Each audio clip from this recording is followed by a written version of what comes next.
Back in Jacksonville, where it has rained all morning into the afternoon, although the rain has slowed down a bit over the last hour.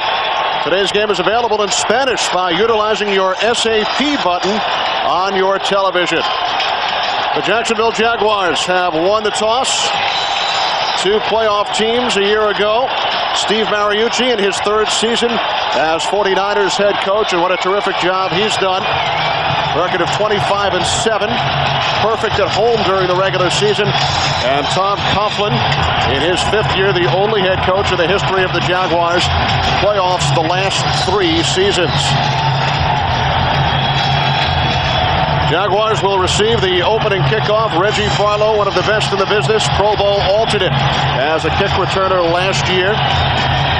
Averaged just under 25 yards per kick return. Wade Ritchie getting set to kick it off for the San Francisco 49ers. Both teams 3-1 during the preseason. Ritchie using one of the specially marked kicking footballs. One of the new rule changes in the NFL this season. Still raining here in Jacksonville. And we are underway. The 1999 National Football League season. Barlow 4 yards deep in the end zone, and the Jaguars will start from their own 20-yard line. Led by two-time Pro Bowl quarterback Mark Brunell, who will turn 29 years of age on Friday. Team record 20 touchdown passes, only 9 interceptions last season. Baselli and Searcy, best tackle combination in the league. Question marks on the inside. Wade making his first regular season start. The center, Tilsky and Wiegert, the former Ram, are the guards. Fred Taylor, along with the fullback Damon Shelton, Jimmy Smith, Keenan McCardell are the wide receivers, and the tight end is the former New York Jet, Kyle Brady. On first down, Fred Taylor cuts to the outside and gains 4 yards. Lance Schulters made the stop for the 49ers. And there is Bryant Young making his return from the horrific injury suffered in the Monday night game last November. He has made it back and starting on opening day along with Gabe Wilkins, Junior Bryant, and Marvin Washington, the linebacking core with Ken Norton Jr. McMillan, along with Darnell Walker, Schulters, and McDonald. Merton Hanks was released earlier this week. Second down and 6 from the 24, and Taylor is hit for a loss. Tim McDonald coming up from the strong safety spot. Defensive coordinator Jim Mora, new defensive coordinator, told us yesterday one of the things he wanted to change about this defense was to make them more upfield. Hit the gaps, get in the gaps, and bring Tim McDonald up. Let him do what he does best, play strong safety like a linebacker.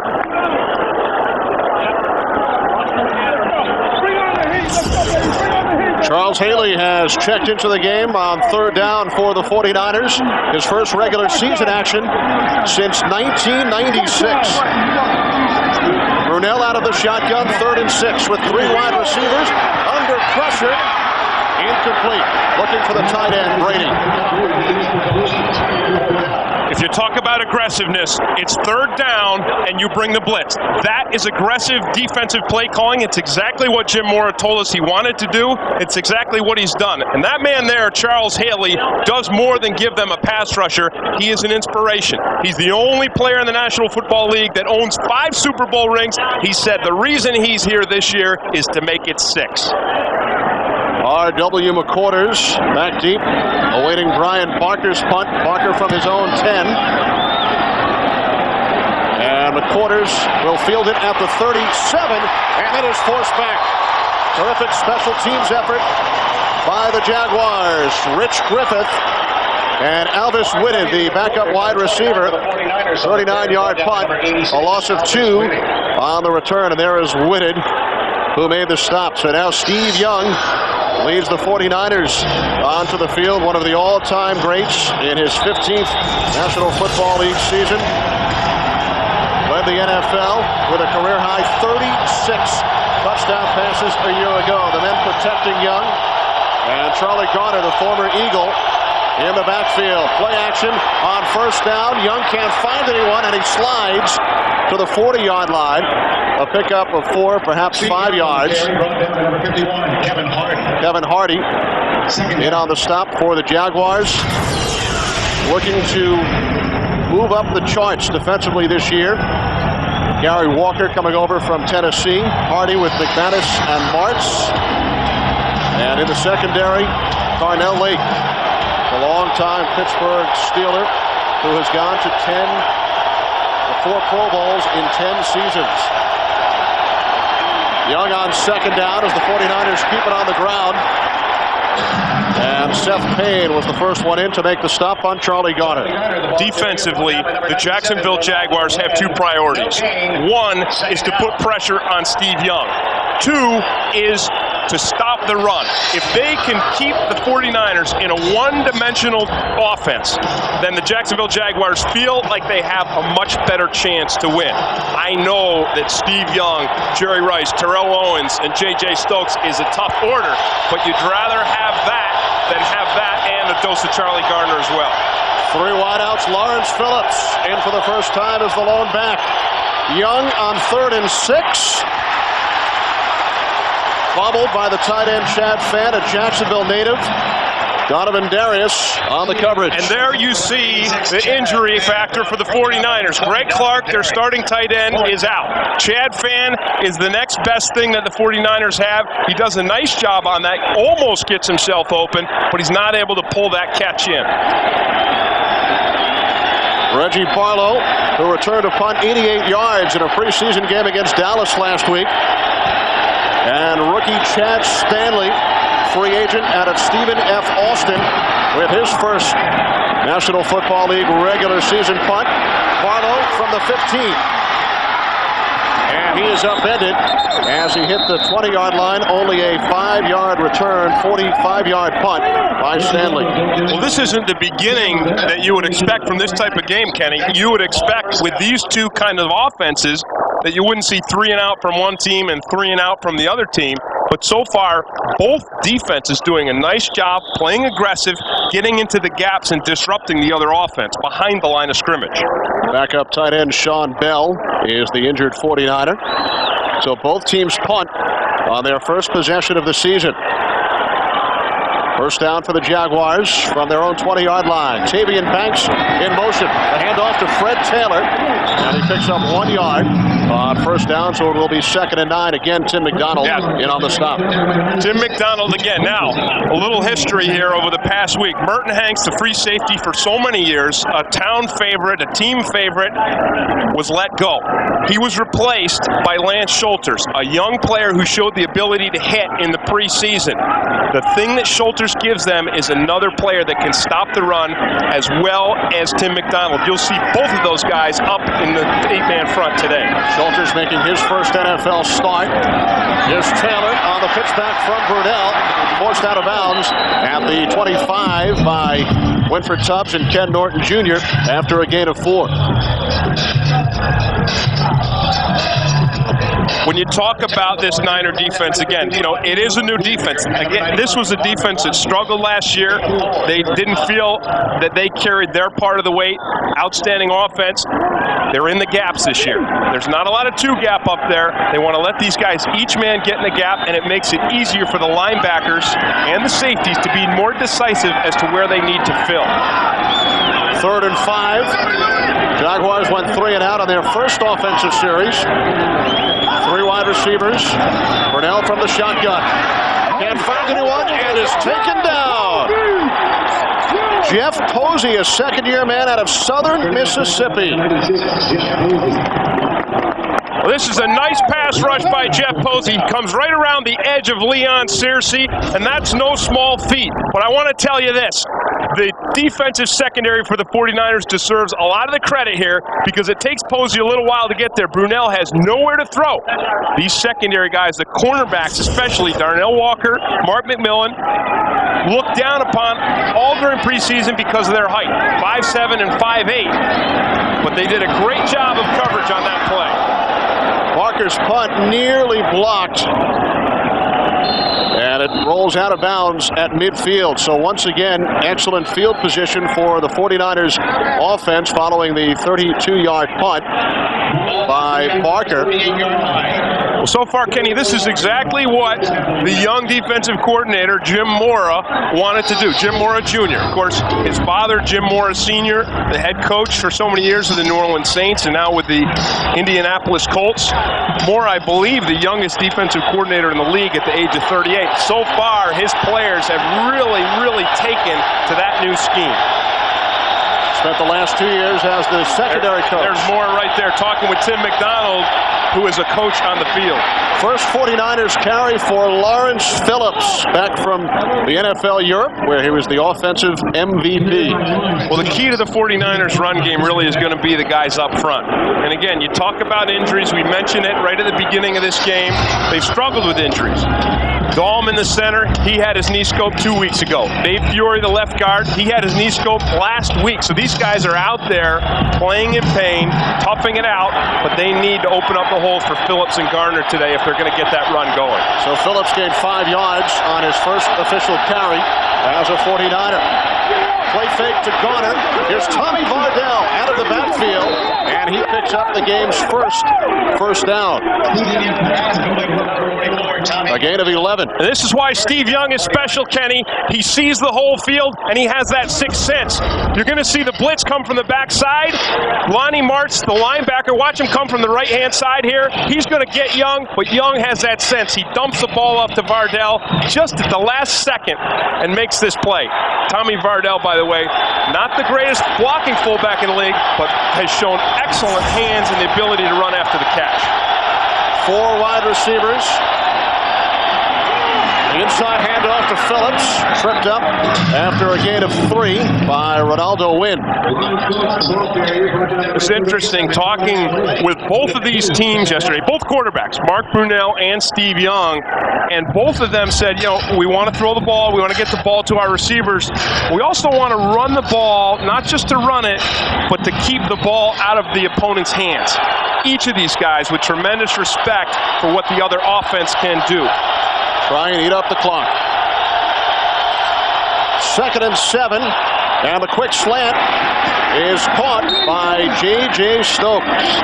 Forced out of bounds inside the 25 by Aaron Beasley after a gain of 5. Talking to Dom Capers yesterday, he said it's going to be so important for our cornerbacks to make the tackle as soon as those guys catch the ball. Listen, the 49ers have such an efficient passing game, they are going to complete passes on you. The key is stop them after they catch it. Watch Stokes here. He catches it, and he doesn't pick up very much more yardage. Pretty decent job by Aaron Beasley of tackling in the open field. Again, 4 wideouts on 3rd and 2. Quick drop, Young over the middle, off the fingertips of Jerry Rice. He was wrapped up by Beasley. Hey, that's great coverage by Beasley. That is just outstanding coverage. He stayed over the top of Jerry Rice. He mirrored him, and he slaps Rice's arms down at the exact perfect time, not to draw a penalty, but to break up this play. Watch it here. Look at this. There it is. Chad Stanley is the holder. Wade Ritchie will attempt a 42-yard field goal, but first, the 49ers call timeout.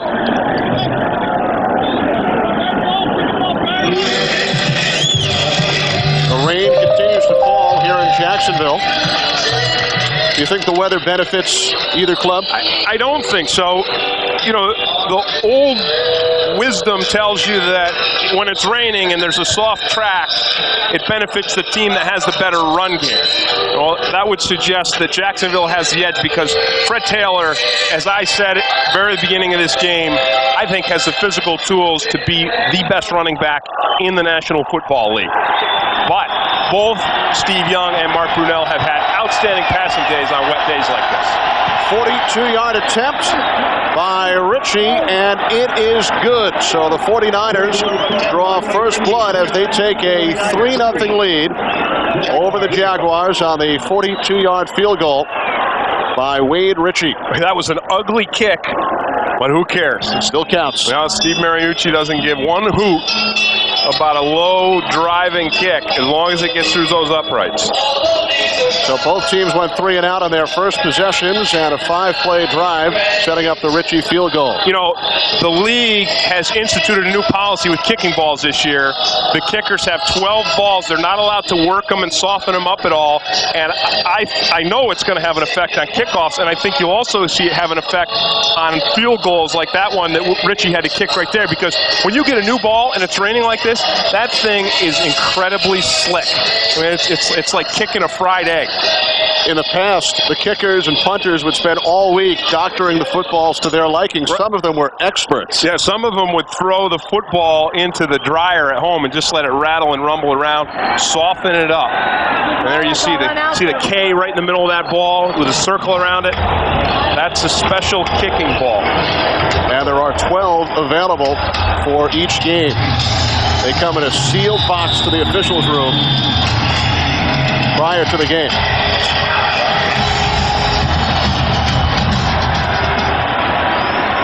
And the new balls certainly have no effect on Ritchie. It didn't affect that kickoff one bit. Both of Ritchie's kickoffs have gone well into the end zone. The general feeling was the kickoffs would not travel as far as they have in the past, but that has not been the case today. No, Ritchie's showing a real strong leg, and it's a good thing because Reggie Barlow, the Jaguars' return man, has the speed and the moves to take anything all the way. So the 49ers with the 3-point lead. Jaguars from their own 20. 49ers have had the better of the field position so far in this first quarter. Brunell back to throw on first down. Airing it out. Penalty flag, and the catch is made by Jimmy Smith inside the 49ers 25-yard line. A 57-yard pickup. Mark McMillan got clearly beat by Jimmy Smith's speed, and he grabbed hold of him, tried to yank him down. Didn't do him a bit of good. Bernie Kukar. Interference, 29 defense. Penalty is declined. First down.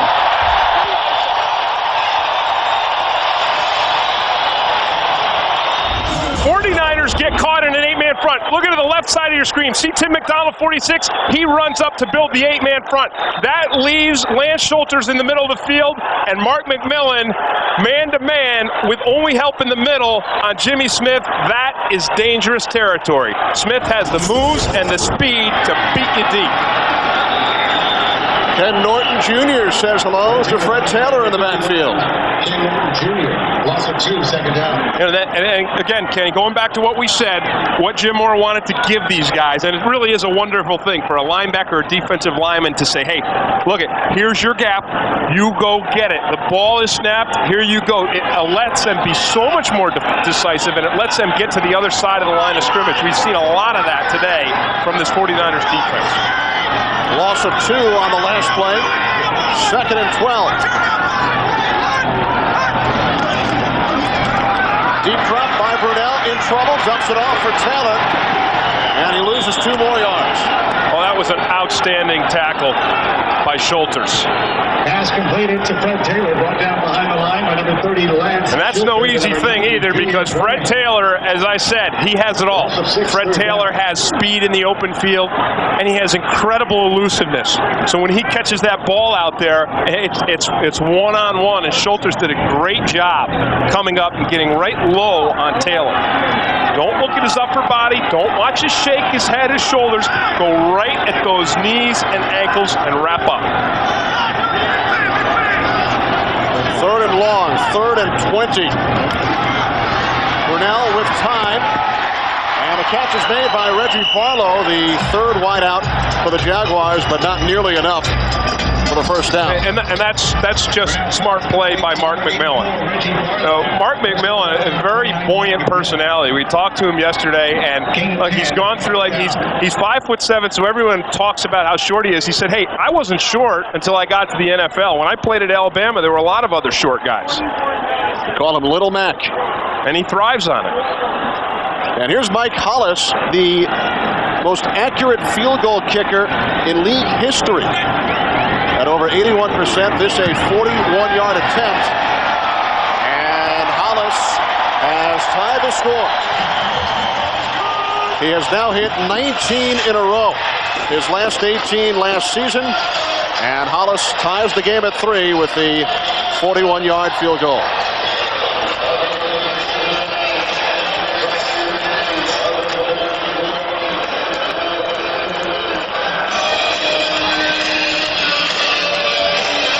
Well, Tim, next week on Fox NFL Sunday, the Arizona Cardinals head to Florida to battle Dan Marino and the Dolphins. Some of you will see these same San Francisco 49ers against the New Orleans Saints. It all starts at noon Eastern, 9 a.m. Pacific on Fox. Ricky Williams in his NFL debut. 10 carries, 40 yards before he left the game. Yep, a reoccurrence of that ankle injury, and that's going to be big to see if he can get back next week to take on these 49ers at home.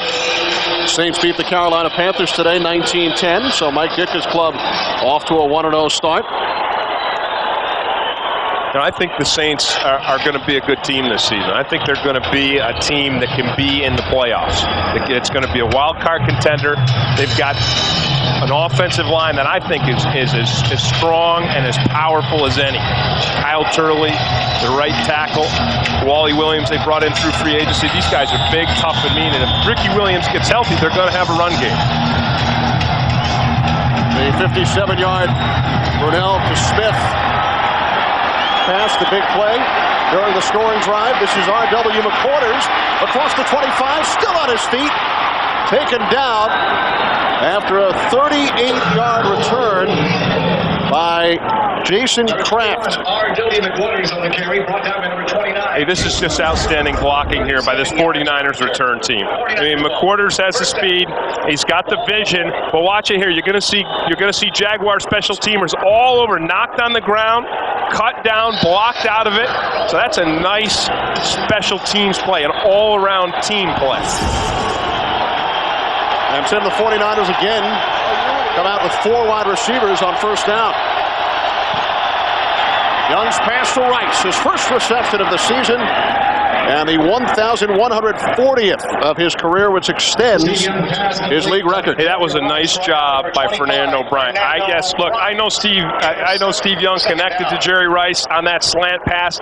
That is going to happen to you. But how many times, Kenny, through the years have we seen Jerry Rice catch that slant and just keep going, brother, all the way to the end zone? Again, the Jaguars wanting to contain those receivers. As soon as they catch the ball, they need to bring them down. Charlie Garner on 2nd down and 2, straight ahead for 1 yard. Kevin Hardy made the tackle. And that's the zone blitz. You know, that's what Dom Capers, both coordinators today, Kenny, coming into this season doing kind of similar things. Capers using his zone blitz that he used so effectively with the Pittsburgh Steelers as a defensive coordinator, that he used so well in his first couple of years with the Carolina Panthers as a head coach. And there he is there, the guy on the left side of the screen sitting down with the glasses on. That's Dom Capers.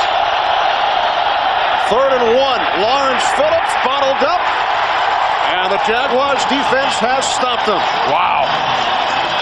Larry Smith, the rookie right here from Florida, just reestablishes the line of scrimmage.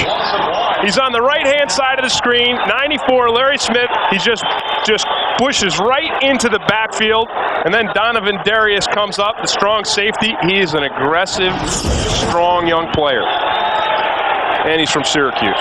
Yes. Why did I have a feeling that would make its way in? Well, you always have to pump up your homeboys. Low snap, and Stanley's punt. Good hang time, and a fair catch called for by Barlow at the 16-yard line, 35-yard punt by Stanley. We talked about some of the games next week. Arizona heading down to Miami. How about the Cardinals coming back from a 24-6 deficit to beat the Eagles 25-24? Kenny, it's about the quarterback. You know, Steve Mariucci knows it. That's why he's so thrilled to have Steve Young. Tom Coughlin knows it. That's why he's got a smile on his face, because he's got Mark Brunell. The Arizona Cardinals have got Jake Plummer, and if you have a quarterback like any of these 3 guys, you are never out of it. 1st and 10 Jaguars from the 16. Taylor, over 1,200 yards a year ago, but he is wrapped up for no gain by Gabe Wilkins, the former Green Bay Packer who missed half of last season with a knee injury. Well, I like this Jacksonville offensive line, especially the tackles. Vaselli on one side, Searcy on the other side. I think they're a little young in the middle, but no two better guys to bring them on, lead them, and teach them than Searcy and Vaselli. 2nd and 11, the quick slant to Jimmy Smith. His second catch of the day. Breaks a tackle down the sidelines for the first down. Tremendous effort by Smith, a gain of 17. Boy. You know what? With Jimmy Smith, you're cursed if you do, you're cursed if you don't. If you play short on him and up, he'll beat you deep. If you play off him, as Mark McMillan does on this here, he'll catch the ball, and he has such elusiveness and speed that he'll come up with a big play either way. He is an incredible football player. More yards in the last 3 years than any other receiver in the game of football. First down from the 32 as Taylor worms his way across the 35 to the 37-yard line. And I think that if the Jaguars are going to have success, they're going to have to learn throughout this game that they're going to have to do what they did in that play, cut it back. Because they're seeing now and they're learning that, hey, the 49ers are going to bring either Schulters or McDonald up, build an 8-man front, hit these gaps. So what you got to do is get them going one way and cut it back the other. 2nd and 4, McCardell in motion. Here's Taylor again. No place to go. Marvin Washington, who won a Super Bowl with the Broncos last year. No, Marvin. To stop. I'm sorry, Kate. You know, Marvin Washington came to new addition here to this defensive line, and he doesn't have the pass rush ability that Roy Barker had, who he replaced, but he's just as strong against the run. Longtime New York Jet, was with the 49ers 2 years ago, then went to Denver, now back. 3rd and 6, 4 wideouts. Brunell over the middle. R.W. McQuarters is climbing up the back of Reggie Barlow. No flags, and the Jaguars will punt.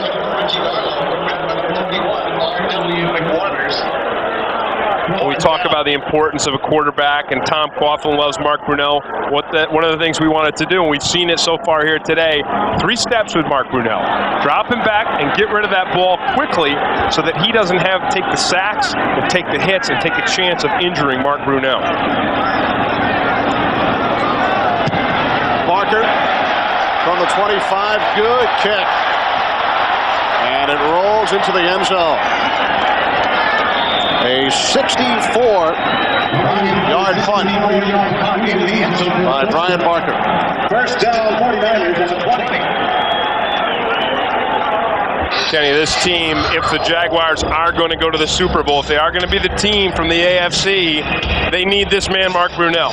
They need him, and without him, they are not the same team. And you see here in the last 4 years, I talked about it a moment ago, he's been sacked 150 times, the most of any quarterback in the National Football League. Guess who's second? Steve Young. Yes. Here's Young of the 49ers on first down from the 20-yard line. Charlie Garner is met by Tony Brackens. Yeah, nice job by Tony Brackens. Brackens is a guy who has the athleticism, and he shows bursts of playing, like a Charles Haley, like a Lawrence Taylor. But sometimes he doesn't play the run as well as he does the pass. Well, that will do it for the first quarter from Jacksonville with the 49ers and the Jaguars tied at 3. Fox NFL Sunday continues after these messages and a word from your local station. Kenny Albert, Tim Green back in Jacksonville. We expected a high-scoring game. That has not been the case so far, at least over the first 15 minutes. But both defenses doing a great job of shutting down the other team's run game. And these defenses ranked 23rd and 25th in the NFL a year ago. Young's pass to the far side is gathered in by Terrell Owens, his first catch of the day, for a gain of 8. Real nice blitz pickup by this 49ers offense. Dom Capers brings the heat right up the middle. Kevin Hardy Tom McManus come from the inside. They flood the A-gaps. Watch him here. Look at him right in the center. They flood the A-gaps. Look at that blitz pickup. Give Steve Young the time he needs to find Terrell Owens. And a nice stretching catch by Owens. Look at that. Owens stopped just short of the first down marker. 3rd and 1. Young rolling to his left. Under pressure. Thrown to the turf. Kevin Hardy. Oh, that's a big play. That is so hard to do. That is so hard to do. How many defenders do you see get out there in open space with Steve Young and miss him? Nice pressure by Brackens. Watch Kevin Hart. Look at the athleticism. Look at him. That is brilliant tackling.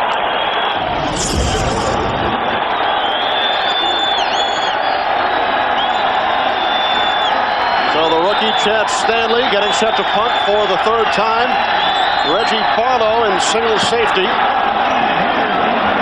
Good kick by Stanley, forcing Barlow all the way back to the 18. Barlow taken down at the 33-yard line by rookie Pearson Prelo. 58-yard punt, 15 on the return by Barlow. Setting up the best field position of the day for Jacksonville. This week on Fox Saturday Baseball, 2 of baseball's best teams get together, the New York Yankees and the Cleveland Indians, plus other regional action. It all starts at 12:30 Eastern and Pacific. Check local listings. Yeah, the one I want to see, though, is the Royals and the Oakland A's. Oakland A's rookie pitcher Tim Hudson, 10-1. They're still in the hunt. In the hunt for the wild card in the American League. Here's Brunell now rolling left, and he hits the tight end. The free agent from the New York Jets, Kyle Brady, for a gain of 9. Mark Brunell pass complete to number 80, Kyle Brady. Lee Woodall shaken up. When you talk about Mark Brunell and you talk about his ability to run, you see it on that play right there. He rolls out, he waits, he's patient, he searches, and then when it seems there's nothing there, he waits for his tight end, Kyle Brady, to come up. And look at Brady right there, wide open and a huge target. 6'7", leaps up. Brady does a nice job hanging onto the ball, and then he uses that big body not only to break the tackle of Lee Woodall, but to stretch. I mean, if you're 6'7", you can stretch for another 2 yards, 2.5 yards.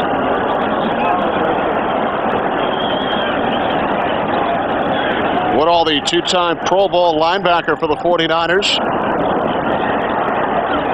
I think that Lee Woodall, he struggled last season. And I think a lot of the reason was he was very dependent on Gary Plummer, the former inside backer for the 49ers, who's now doing the color radio for the 49ers.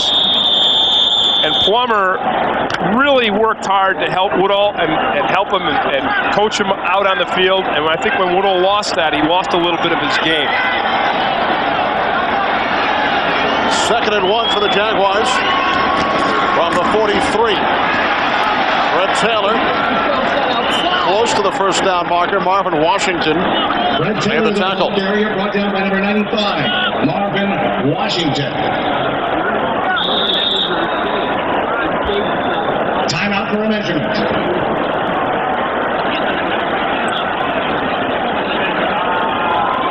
We welcome those of you who have been watching the Dallas Cowboys and the Washington Redskins, an exciting overtime game on Fox, won by the Cowboys 41-35. Kenny Albert, Tim Green from Jacksonville. The teams exchanged field goals in the first quarter. The San Francisco 49ers and the Jacksonville Jaguars on a rainy day here in Jacksonville, and the Jaguars facing a 3rd and inches. And so far, most of the offense that we've seen so far here today has come in the form of the passing game. Neither team able to run the ball effectively against a revamped 49ers defense and a revamped Jacksonville Jaguars defense. So following the measurement, it will be 3rd and inches for Mark Brunell and the Jaguars.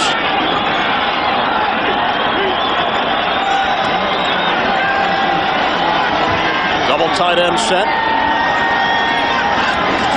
And with the Fullback Shelton leading the way. Here's Taylor, and he may have been stopped short. Yeah, and he was stopped short by Bryant Young. The 49ers yesterday said, everyone, if we have Bryant Young in the game, we are a different defense. We are a different team. Young has the strength, and he has the quickness. Watch him here. Burst, 97, bursts right through the line of scrimmage, down the line, makes this tackle, allows the rest of the 49er linebackers to pile on and stop. That was a huge play by a huge man with a huge heart. With an 18-inch titanium rod in his leg. Unbelievable.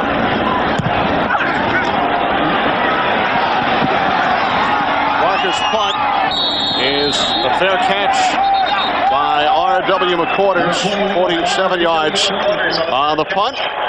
3-3 the score from Jacksonville. We'll be right back. Fox NFL Sunday is brought to you by Southwest Airlines, proud sponsor of the NFL and official airline of the Super Bowl.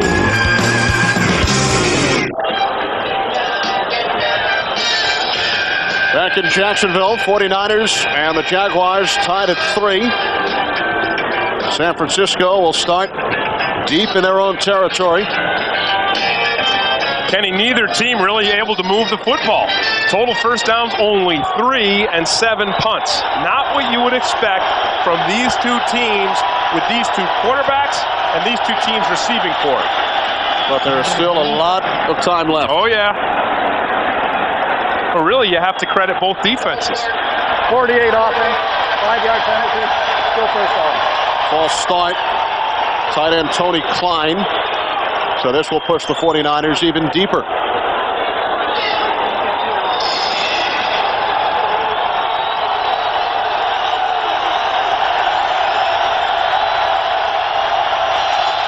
First and 15 from the 6. Young looking downfield, and it is picked off. Carnell Lake.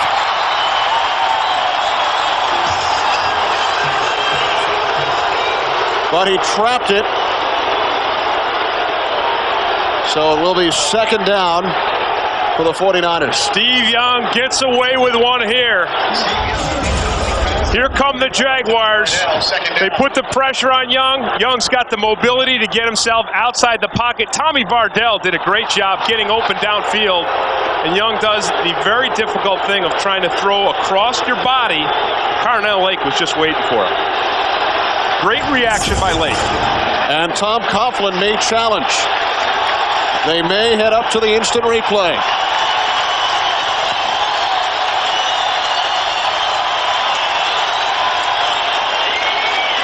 The ruling on the field was an incomplete pass. There is a challenge.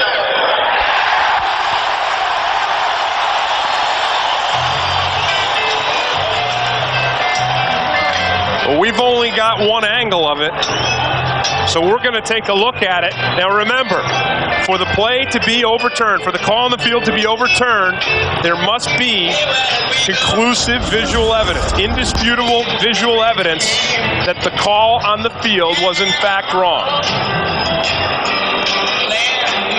And remember, they will be looking at our replays, the television replays. I saw that ball bounce up in the air. I don't know if we have the ability to slow it down and stop it. The key, I think, is when he turned. The official has his headset on. Now, the 90-second clock does not start until the official looks at the monitor, until he goes into the hood, and there he is. So now the 90 seconds begins. They have 90 seconds to either overturn the call or the call stands. And there are 4 NFL officials up in the replay booth handling the equipment. Now, if the challenge is not upheld, Tom Coughlin will lose a timeout.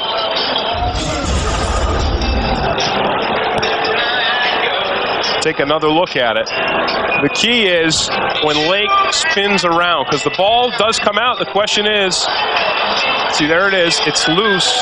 Boy, I don't know. We just can't see it. So far today, there have been 8 challenges. 2 of the 8 have been upheld. Now, after 90 seconds, Bernie Kukar will not see anything else. The replays will be shut off.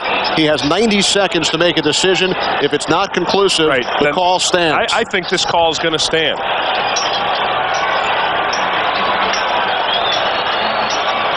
So Tom Coughlin challenging for the first time. Here comes Bernie Kukar.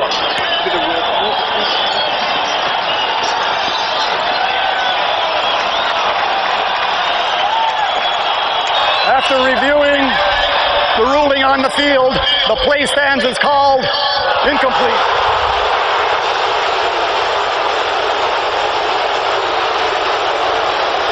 So Tom Coughlin and the Jaguars lose a timeout. They challenge the call. And the replays were either inconclusive or they showed that the ball definitely did touch the ground. And I think it was that they were inconclusive.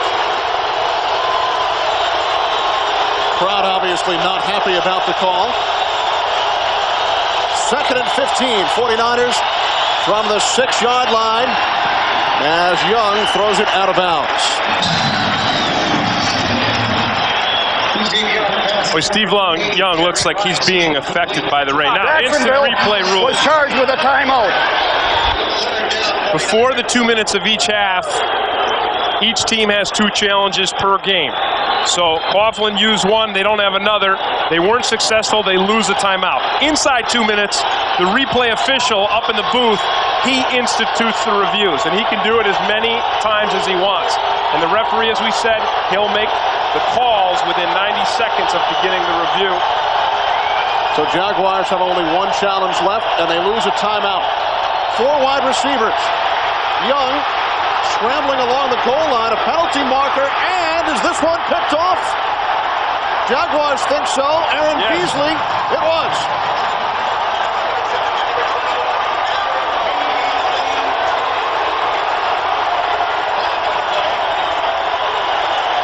This Jaguars defense, Kenny, is doing exactly what the Jaguars brought Dom Capers in here to do. Let's get heat on the quarterback. Let's get in his face, and let's create turnovers. Outstanding pass rush by Tony Bracken's number 90, Joel Smengi 99. They flush Steve Young from the pocket, and Young makes a poor throw. Beasley comes up with the interception. Fox NFL Sunday is brought to you by Oldsmobile and your local Oldsmobile dealer. By PSI Net, the internet starts here. By Nike.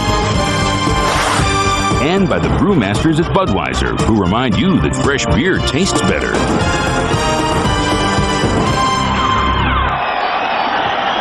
Jaguars start their drive from the 49ers' 27-yard line.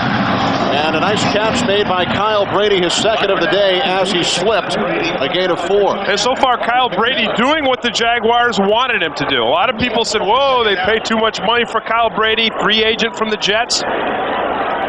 But the Jaguars wanted to bring him in to add a new element to the passing game. He's a good blocker. He's solid. He's a big target out there. So far today, he's done a nice job catching the ball. Fred Taylor averaging only 1 yard per carry so far. Penalty marker on the play as Taylor was taken down by Tim McDonald.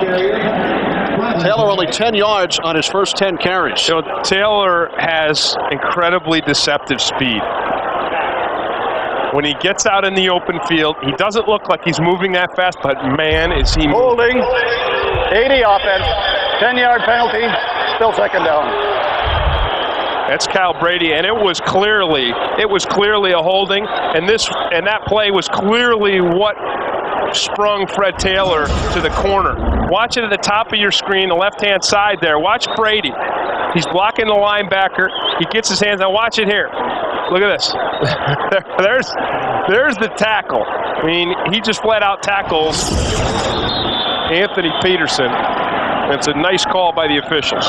Peterson, who replaced the injured Lee Woodall, who was questionable as far as returning to today's game with a left hip pointer. Lee Woodall is a tough, fast player. And as I said yesterday, he had a kind of a down year last year, and I know that he was anxious to get back this season and get himself right back up to the productivity that he showed in 96 and 97. He's gone to the Pro Bowl twice. Second down, 16 from the 33.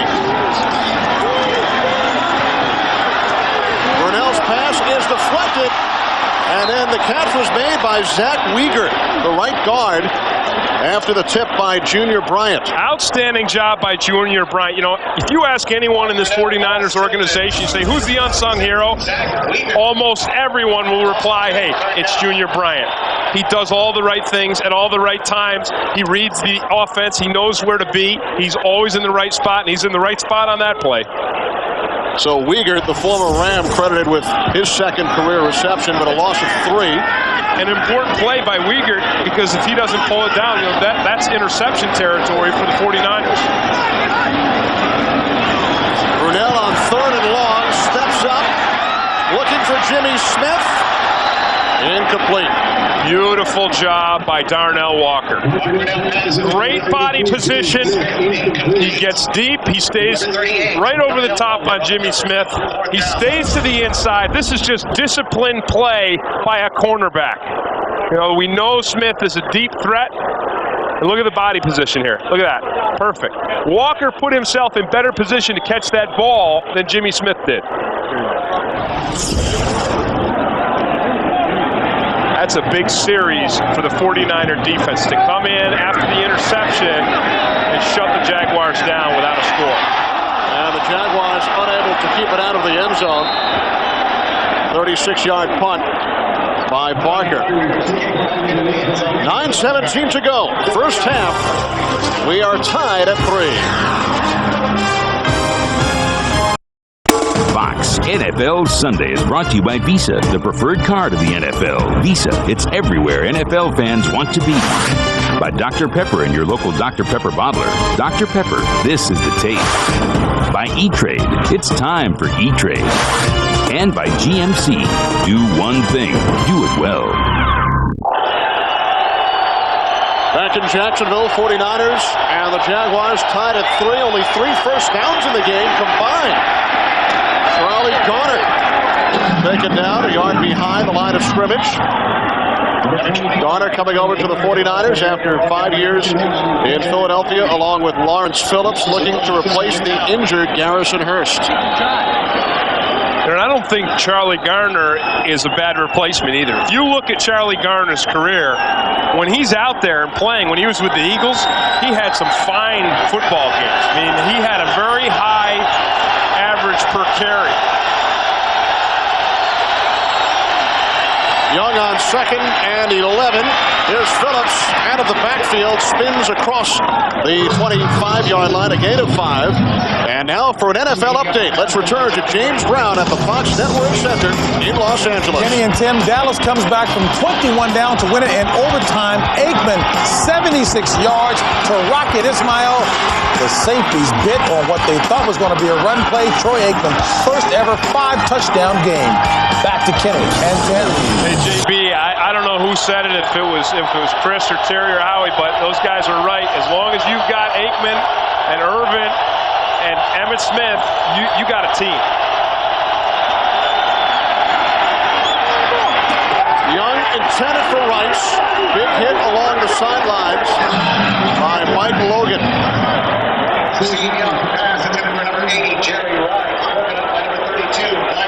Logan does a nice job of just putting it to Jerry Rice. No, there's no question that this 49ers passing game is being drastically affected by the weather. By that wet ball, it's slick. Steve Young can't believe it. 49ers can't believe it. Well, believe it, because that ball is slippery. Short punt by Stanley. It does take a 49ers bounce. And it is down at the 36-yard line. 39 yards, including the roll. Midway through the second quarter from Jacksonville. For 50 years. years, the stars have gathered on television's biggest night. This year, the Emmys come to Fox. Be there as television honors its finest. The Emmy Awards pre-show coverage begins tonight live at 7 Eastern on Fox. Also broadcast in Spanish on your SAP channel. Following football. Yeah, now that's not the one where all our studio show guys and John Madden collect all the trophies. This is the primetime stuff. This is Ally McBeal, etc. That's right. That would be the sports Emmys. As Brunell's pass is complete, Jimmy Smith, only the third first down of the game for the Jaguars. A pickup of 13 yards. The Jaguars do a pretty nice job of protecting Mark Brunell. Gabe Wilkins, he slips by at the last second there, but Brunell has enough time to find Jimmy Smith. And again, you see the defensive back playing off. Darnell Walker plays off, respecting Jimmy Smith's speed. And Mark Brunell has been pretty doggone accurate in this wet weather. Look at that, 8 for 11. 3 of the game to Jimmy Smith from Taylor. There he goes. Taylor finally bursts out. He had 10 yards on his first 10 carries, 15 on this one. Well, the first thing Taylor does is he starts out by slapping Gabe Wilkins' hand down right at the line of scrimmage. Watch it here. Look at that. He slaps the hand down, and that's what gives him the corner, and then he just has, really, his speed is incredibly deceptive. I think Taylor's speed and the way that he runs forces people to take bad angles tackling him downfield. Taylor told us on Friday, running is natural. That's the easy part. Yeah, well, he started out, when he came here last year, a lot of people said he was a first-round bust. He was a high pick, 9th in the draft, and a lot of people thought that the Jaguars overreached themselves. When he came to camp, he said he felt like he was overcoached a little bit, and maybe in his own mind, he was listening and trying to take a step here and make this read there. And he said, hey, finally, I just said, hey, I got to run. I got to just run with my instincts. And once he did that, he exploded. Over 1,200 yards as a rookie. Empty set, nobody in the backfield. Brunell over the top, and the catch is made close to another first down. Jimmy Smith, his 4th catch of the day. And this is what the empty set gives you. It's what everybody's talking about. It's what the Broncos used so effectively last year. And you see, look at the receivers up top there. There's 3 there. There's 2 at the bottom. So what you end up with, right here, you end up with Jimmy Smith being covered by a linebacker. Ken Norton, a linebacker, has to cover the league's most prolific receiver over the last 3 years. You don't want that. Taylor tripped up on first down by Bryant Young. And that's Bryant Young's speed. You know, he has it all. I asked Steve Mariucci yesterday, I said, you know, it seems to me that Bryant Young doesn't have any flaws. As a football player and as a human being, I mean, he's gentle, he's kind, he's polite, he's a gentleman. And Mariucci looked at me and said, yeah, you're right, he's perfect. I hope my kids grow up to be like Bryant Young. And you know what, Kenny? I hope my kids do too. 2nd and 10, another empty set, no backs. And Brunell to Keenan McCardell, his first catch of the day. And again, it's a mismatch. It's a mismatch. Lance Schulters is a safety. Keenan McCardell is an incredibly effective wide receiver. You don't want Schulters on McCardell. You want to have a cornerback on McCardell. There's Schulters right there. He doesn't do a bad job, but it's a mismatch. The empty backfield, the new trend in the NFL? Yeah, absolutely. And it's working for the Jaguars. 2 tight ends, 3rd and 2. See, now Brunell brought Brady back here for the protection. Delay a game, offense. 5-yard penalty, still 3rd down. It's okay. Mark Brunell wants to take that. He saw the Niners crowding the line of scrimmage. He saw Tim McDonald lined right up on the line of scrimmage. They were going to come on the blitz. And so he moved Kyle Brady into the backfield to help him with the protection, to protect what is his backside because he's a left-handed quarterback like Steve Young. And it just took too much time to do it. Another great guy, Tim McDonald. coach on the field, smart, studies the game, gentleman. Play clock again winding down, and Brunell this time calls timeout. Now, remember this. Tom Coughlin could not get an offensive coordinator in the offseason. And so he made himself the offensive coordinator, and he's trying to do a lot of things out there, and I think it may be gumming up the works. Back in Jacksonville, where Tom Coughlin controls everything, from the media relations to the players' contracts to the coaching, and being the offensive coordinator is a monumental job in itself. To be the offensive coordinator and also to be involved in everything that's going on with the defense is really next to impossible. But if anyone could do it, I mean, Tom Coughlin could do it, yes, because he works harder than any person on the face of the earth. 3rd and 7 following the timeout, and Brunell to Smith again, his 5th catch, and Jimmy Smith is over the 100-yard mark in the first half. And what's happening now is this Jaguars passing game is starting to take over. Watch Smith, it's an out cut here, and Mark McMillan just gives him too much. Now listen, McMillan is doing what he's told. He's being told to stay over the top, don't give up the big, deep play, and he doesn't. But if Smith makes that break in the out cut, you're going to give up 10, 15 yards. Gave up 10 on that play. First down from the 14. Brunell swings it out. Taylor breaks the Woodall tackle attempt, breaks another tackle attempt, and picks up a yard. Pretty exciting for 1 yard, isn't it? A lot of work for 1 yard. You know, he's got the moves. As I said right from the beginning, I really believe that Fred Taylor is the most gifted athlete at the running back position in the National Football League. Because of his speed, because of his size. I mean, he's 230 pounds. And because of his elusiveness. Watch him here. Look at that. He eludes Lee Woodall. He eludes Bryant Young. You know, he's still going. You have to bring a gang to tackle Fred Taylor. And here is James Stewart making his return. His injury week 3 of last season led to the insertion of Taylor in the starting lineup. And we have hit the 2-minute warning. Jaguars on the move, driving towards the end zone, tied with the 49ers, 3 apiece. Fox NFL Sunday is brought to you by Miller Lite. Taste a true Pilsner.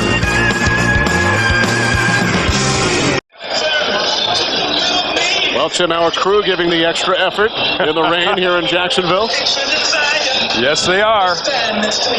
They're wet. Cameras covered up. Some of it working, some of it giving us some problems. It poured for about 2 hours. It really did. Rained a little bit in the morning, and then from about 1 until 3 o'clock in the afternoon, it just poured. Now this is a huge 3rd down play for the Jacksonville Jaguars, who have been on the move with their passing game. Brunell 12 of 15. Short drop, pass over the middle. McCardell lost the football, a penalty flag. Incomplete pass is the ruling on the field. Wow. Keenan McCardell was absolutely stoned on that play. I think it's illegal hands to the face. And it is against the Jaguars. They're going to have to check Keenan McCardell. That was a vicious hit. Illegal use of hands.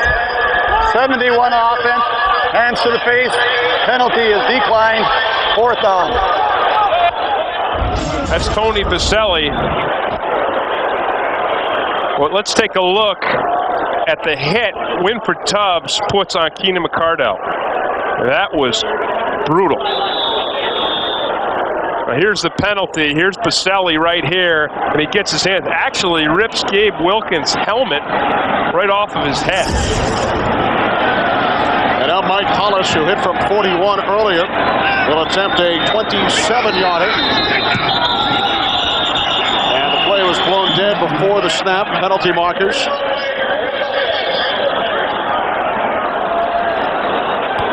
Ball start. 76 offense. 5-yard penalty. Still 4th down. Rich Tilsky. So this will force the Jaguars back 5 yards. and turn it into a 32-yard attempt. And with the wetness and the new ball and all that, you don't want to have to kick one of these things over. So Hollis from 32 with Parker holding. Hollis has made 19 in a row over the last 2 seasons. Making 20 consecutive field goals as Hollis hits from 32, and the Jaguars have their first lead of the game.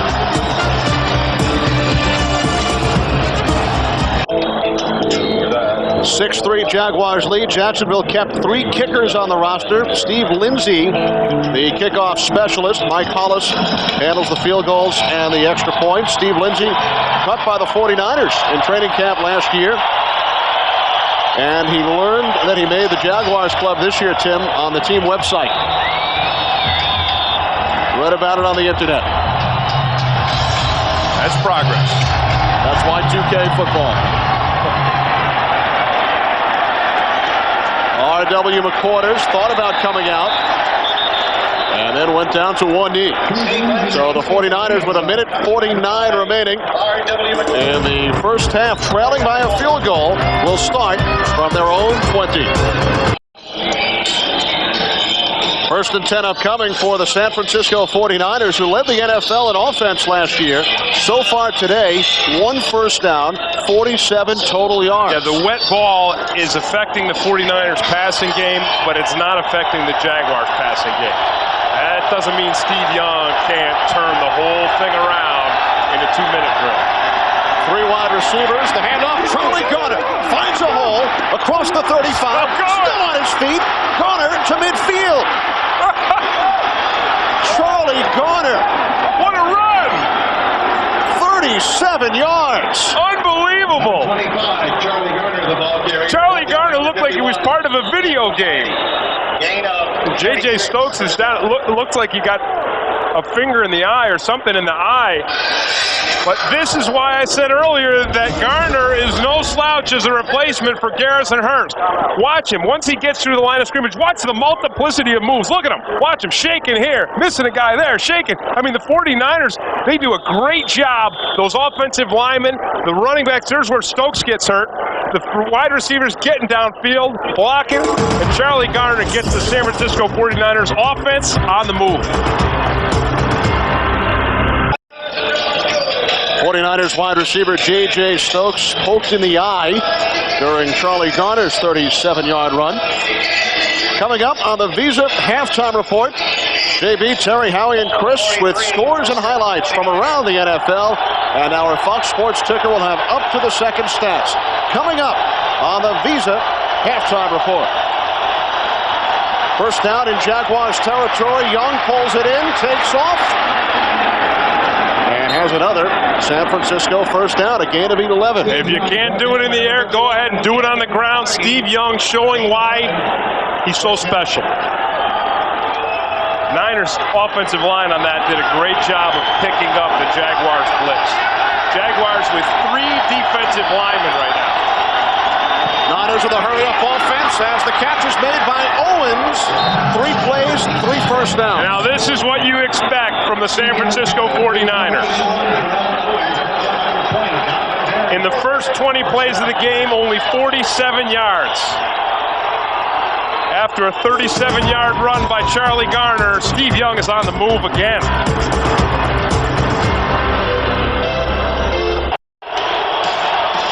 '49ers on the move. 3 consecutive first downs their last 3 plays. And they led the NFL in red zone offense last year. First time today that they've been there in that red zone. The rain has subsided, and Steve Young looks hot again. First and 10 from the 15. Young looking end zone, penalty marker. Owens, the intended receiver, and a flag on the play as the officials get together.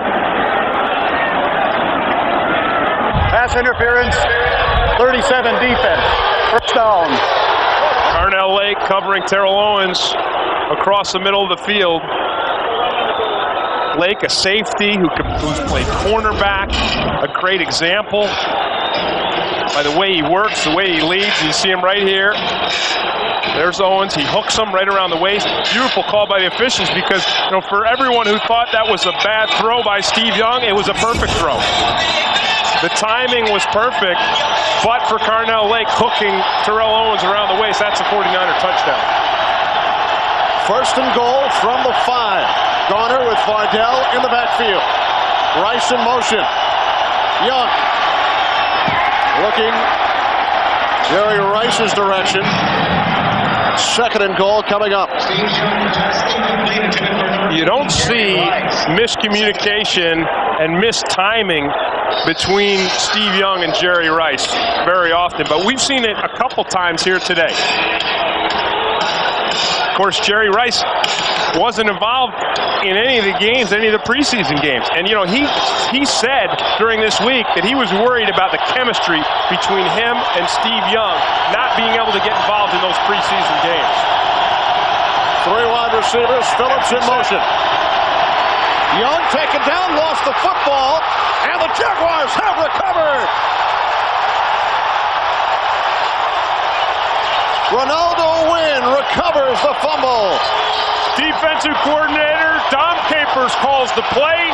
Tony Bracken's defensive end executes it perfectly. I told you before, Brackens can be a version of a Lawrence Taylor. Watch him coming off the edge. It's speed and it's impact when you hit the quarterback to knock that ball free. Brackens runs right around Dave Fiore. Brackens, the Jaguars' all-time leader in forced fumbles. Second 49ers turnover. Taylor on the inside handoff. Finds some running room. And is forced out of bounds by Lance Schulters with 35 seconds remaining in the half. Taylor on the carry. Forced out of bounds by number 30, Lance Schulters. Gain of 6, second down.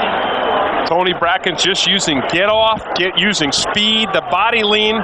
That, as I said, that's what Charles Haley used to do. That's what Lawrence Taylor used to do. Come off that corner. Now, Dave Fiore was frozen a little bit by that zone blitz. I think he was distracted by someone coming up and faking the blitz to the inside.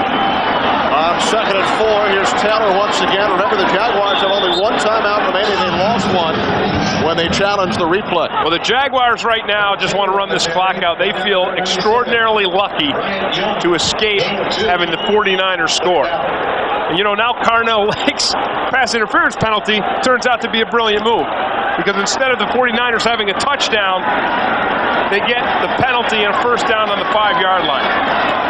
And you wonder what the Jaguars would have done, however, with that extra timeout had they not challenged the replay if they had 2 timeouts remaining during this drive. That's right. Maybe they go into the 2-minute drill with Jimmy Smith, with Mark Brunell, with Keenan McCardell. You can stretch the field in 35 seconds with those guys. 3 field goals in the first half, and that has been it. The 49ers and the Jaguars meeting for the first time ever in regular season play. And the Jaguars lead by the score of 6-3. And let's head down to Drew Spear. All right, thank you, Coach Coughlin, with us now. Coach, big defensive effort there to close out that first half. Absolutely, 2 turnovers. The 2-minute drill almost hurt us. We made some huge plays there at the end. Offensively, we've been in position, have not scored. Weather was bad in the beginning. It looks like it's going to be better. Talk about what's going to go on at the halftime right now inside. Well, we're going to get some things straightened out. Hopefully, we'll run the ball better in the second half. All right, thank you, Coach Coughlin. Into the locker room. He goes back up to you guys, gentlemen. All right, thanks very much, Drew. A 6-3 halftime lead for Tom Coughlin's Jacksonville Jaguars. Well, both teams came out, and the defenses did a great job of shutting down the run game, containing the passing game. But since the rain has let up and the weather subsided, we've seen Mark Brunell operating his passing game very efficiently. And we saw in that last series Steve Young bringing that passing game of the 49ers back to life behind a great run of Charlie Garner. 6-3 Jacksonville lead. Fox NFL Sunday continues after these words from your local Fox station. The Visa Halftime Report is brought to you by Visa. It's everywhere NFL fans want to be. And welcome to the Visa Halftime. Along with Terry Bradshaw, I'm James Brown. Let's get you caught up on the NFL scoreboard in Jacksonville. Rain, pretty much the story there. Low scoring affair. Jaguars on top by a field goal in Atlanta. 3 fumbles by the Falcons, hurting their cause there. Jamal Anderson has not been a factor as well. But he's pretty pumped up, wasn't he, when he came out? How about this guy, Randall Cunningham, 34 touchdown passes last year. This 2-yarder right off the bat to Chris Carter, 7-0 Viking, 17-7 after Chandler hits Chris Callaway with a 23-yarder. Got ourselves a ball game down in Atlanta. Jim Fossil with the Giants taking on Tampa Bay. Trent Dilford back to pass. Jeremy Lincoln pops and Christian Peter scoops it up, JB, and just like you when you work out with me on Saturday morning, sprints 38 yards for a touchdown. Giants up by 7. Then back deep. Bert Emanuel down the left sideline. This 39-yard reception as he beats Jeremy Lincoln. Sets up a 1-yard touchdown pass by Dilford. 10-7. Buccaneers at home over the Giants. In the first game after Barry, what gives? Charlie Batch. I'll tell you what happens. We're in the year of the air. It's throw the football. Batch with 3 touchdown passes. 25-7 at the half. Game of the day. Stephen Davis over 100 yards rushing. 109 to be exact. Around the left end. It's 28-14. Now to tie the ball game up. Quick post. Right down the middle. Michael Irvin. Second touchdown reception on the day. Only 1 touchdown receiving in all of 1998. And then 3rd and 2 in overtime. Aikman back. Safety's up. They bite on a 2 tight end. Set. Play action. They come up to support the run. And then by them goes the Rocket. Rocket Ishmael came over. 249 yards in offense in the 4th quarter alone for the Cowboys. 1,000 in total offense by both teams on this day. 41-35. Cowboys in overtime. Arizona comes back from a 21-0 deficit to win it on a Chris Jackie game-winning field goal as time expires. In New Orleans, Carolina's 3 turnovers. Steve Erline sacked 7 times as the Saints win it 19-10. Jets at the Meadowlands lose. My guy, Vinny Testaverde, ruptured Achilles tendon. Patriots win it on a game-winning field goal by Adam Vinatieri in that one. Indianapolis coach looked good. Edgerrin James over 100 yards. Manning looked impressive as well as Harrison. Colts win it 31-14. Packers capitalize on errors by the Raiders down the stretch. Brett Favre, 14th fourth quarter comeback to win it over the Raiders. Shane Matthews, 25-38, 245 yards and 2 touchdowns as Dick Geron's Bears win in his debut. What a seesaw high-scoring affair. Titans come out and eke it by 1 over the Bengals, 36-35, and Brian Billick loses in his head coaching debut. Kurt Warner looked good at quarterback for the Rams. They win at 27-10. In 27 games that Jake Plummer started for the Arizona Cardinals, already he has 10 fourth-quarter comebacks for that football team. 10 out of 27. Don't forget, Elway had 47 in an entire career. Plummer is the real deal. Working the internet. Some of you will go to local news. Others will come back for more highlights.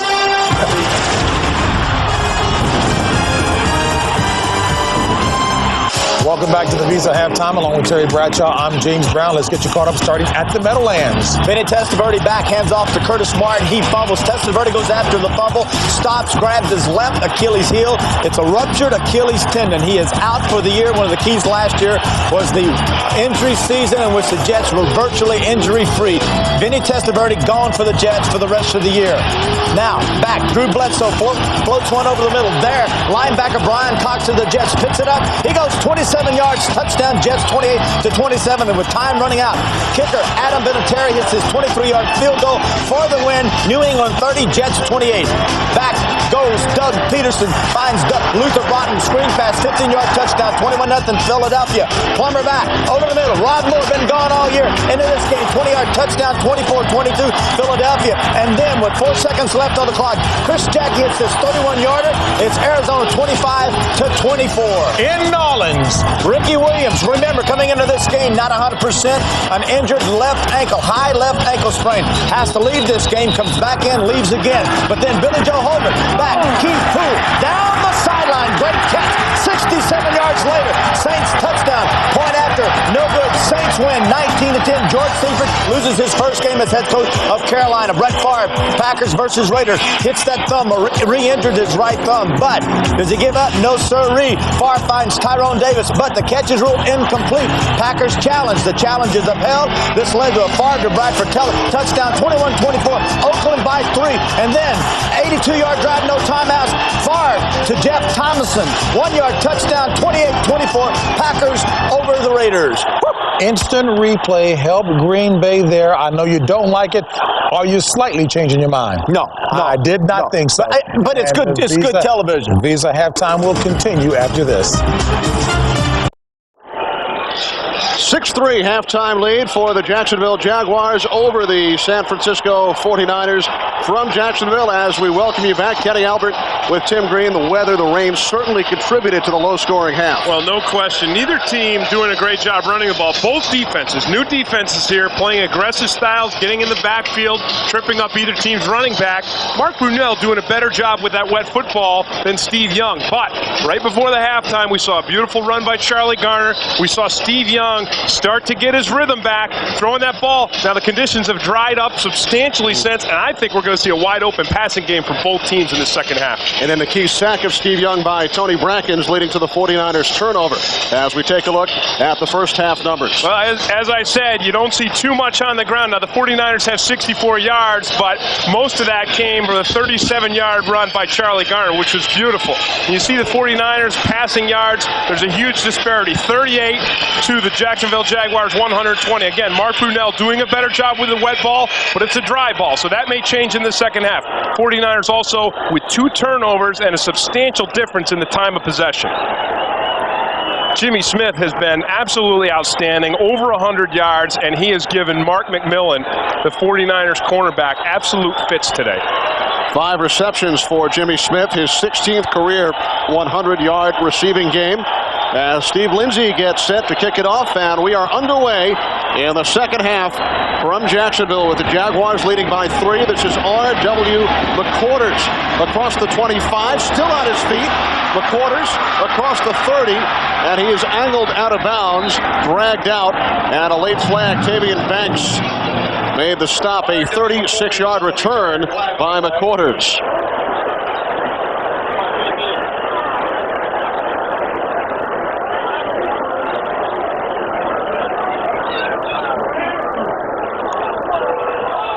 Personal foul, of face mask against the Jaguars. Personal foul, grabbing and pulling on the face mask. Number 22 of the kicking team, 15 yards from the end of the run. First down. And this is a huge play to put the 49ers right down there in Jacksonville territory. Watch Tavian Banks right here. He gets that mask, and he does. He twists R.W. McQuarters right around. There it is. He's got him hooked, and he spins him around and twists him. That's for player safety. The league has done a great job of having penalties and making this game safer. Young throws it away. A sidearm effort by Young on first down. Hey, we're seeing that. We're seeing that zone blitz again. This thing is working very well for the Jacksonville Jaguars defense. Seth Payne in there on that one, along with Tom McManus, the middle linebacker. These guys have done a nice job of getting pressure and coming up with some big plays in some critical times. You mentioned Tony Brackens. That was huge for the Jacksonville Jaguars to stop the 49ers on a run late in the second quarter. Second down from the 46. Young fakes the end around to Jerry Rice. Young escapes twice. And he is finally pulled down by Tom McManus after a 7-yard gain. He escaped 2 potential sacks. Well, amazing. This is why Steve Young is Steve Young. Again, this Jacksonville Jaguars, these front guys are doing a nice job. It's a fake reverse. Young fakes a reverse to Jerry Rice. But look at the guys up front. They just keep coming. There's nice coverage downfield. But look at Young. Watch him elude 1, 2, 3 guys. Get back to the line of scrimmage and have a big pickup on a nothing play. 49ers have not converted a third down attempt today. They're 0 for 6. And the pass was deflected. That's great pressure. I think it was Larry Smith. It was either Larry Smith or Joel Smengi. Fourth down. Smith's raising his hand. I don't know if he's saying, signaling to us up here, I was the guy that did it. Smith, the second-round draft pick, rookie out of Florida State. Barlow waiting back at his own 5. I don't know if someone hit that ball or if it just slipped out of Steve Young's hands. Well, Smith took credit for it. Stanley's 5th punt. Good hang time. And Stanley put a little too much on it. A touchback, 39-yard punt. And the Jaguars will start from their own 20. First down. NFL Sunday is brought to you by the new larger Saturn L Series, the next big thing from Saturn.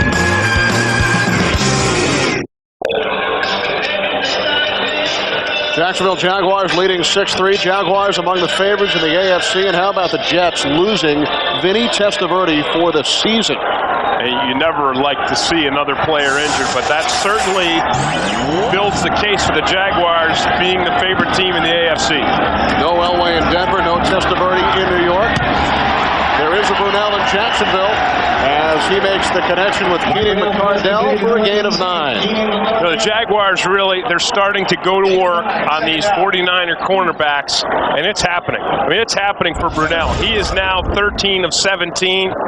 They're not getting a lot of pressure on Mark Brunell. He's sitting back there, and here's Keenan McCardell. Again, Mark McMillan respecting the deep play, and Brunell just excellent efficiency. 2nd and 1. Fred Taylor, first down and more. Taylor out of bounds at the 47-yard line. A gain of 18.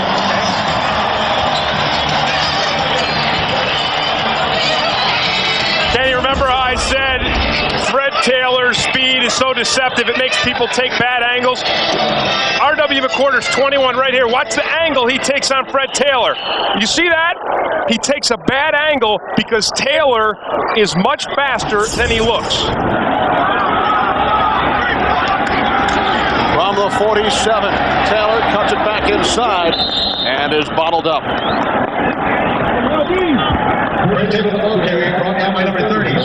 Well, coming into this game, Kenny, we thought that Tony Baselli and Charles Haley was going to be a big matchup, but Tony Baselli so far today really shutting down Haley. We haven't heard Charles Haley. We haven't seen from him very much. He's out there now on a 2nd and 8 play, but Tony Baselli, many people consider one of the finest tackles in the league, and he's done a great job against an old Warrior today. Here's Brunell on 2nd down, and the catch is made in 49ers territory by Keenan McCardell. A gain of 12 yards, and the Jaguars first down.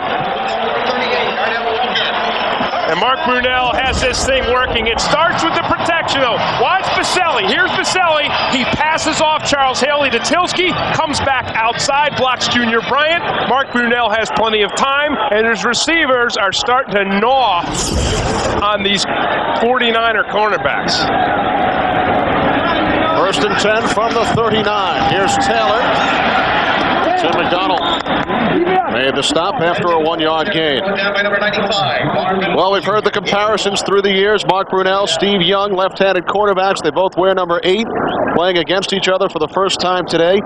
And remember who Mark Brunell's first quarterbacks coach was in the NFL? Steve Mariucci. With the Green Bay Packers. Right. Brett Favre was the starter. A lot of similarities. I'll tell you what, it's not been similar today, though. Mark Brunell's offensive line has given him outstanding protection, and Steve Young's has not. Quick drop, the quick slant. Smith, the go-to guy in the first half, McCardell, the go-to guy here in the second. I think that's a great point because Jimmy Smith really was chewing him up in the first half, and now we have seen Brunell going more and more to McCardell. Kenny, it all starts with protection, and you see the numbers here. Steve Young only 6 for 15, very uncharacteristic of him with 1 interception. Mark Brunell looking very efficient, not a lot of yards. A lot of this is the short passing game, but they're whittling away his 49er defense. Marvin Washington getting into the backfield to wrap up Fred Taylor. Nice play by Washington. Big play, too. You've talked about the 49ers defensive line. They lost a combined 27 sacks from a year ago in Chris Dolman and Roy Barker, but Bryant Young made his return. Haley is back, and Marvin Washington as well. And you're going to see Washington come here, and he really is unblocked. I mean, that's just a missed assignment by, I believe, Damon Jones, number 88, the backup tight end for the Jaguars. See, Jones just releases down the inside, just misses Washington. You love that. As a defensive lineman, you're in there, you're in the back. It's like a free tackle. but he stops the first down and forces the Jaguars into a field goal situation. A 50-yard attempt. Hollis 2 for 2 today. His career long is 53, and this 50-yard attempt just makes it over. Mike Hollis hitting from 50, his third field goal of the day.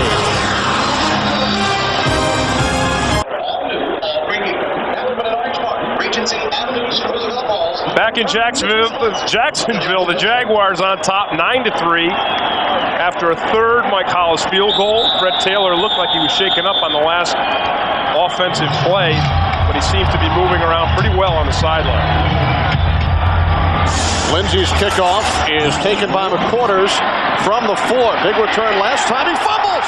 Jaguars have it. Into the end zone for the touchdown, Jason Kraft. The rookie out of Colorado State. 5th-round draft pick in his first NFL game. Well, Kraft may have scored, but Elvis Whitted was the guy who makes this play.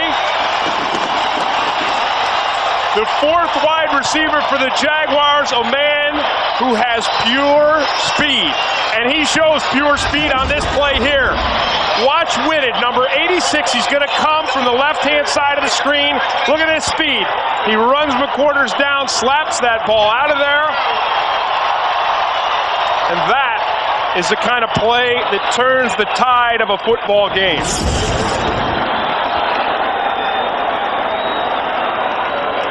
23-yard fumble return. Jason Kraft, in his first NFL game, scores the game's first touchdown. When you think of speed, you think of a wide receiver getting deep on you, a running back out in the open field. It's not many times you think of a guy on the kickoff team running down, eluding all the blockers, looping around and knocking the ball loose, but that's exactly what Elvis Whitted did. Whitted, as you mentioned, a track star at North Carolina State. And the Jaguars will go for 2. 3 wideouts. Line of scrimmage, the 2. Brunell will take it himself for the conversion. That remind you of someone? He's in the stadium. Another number 8. Another lefty. Another quarterback with great accuracy and great running ability.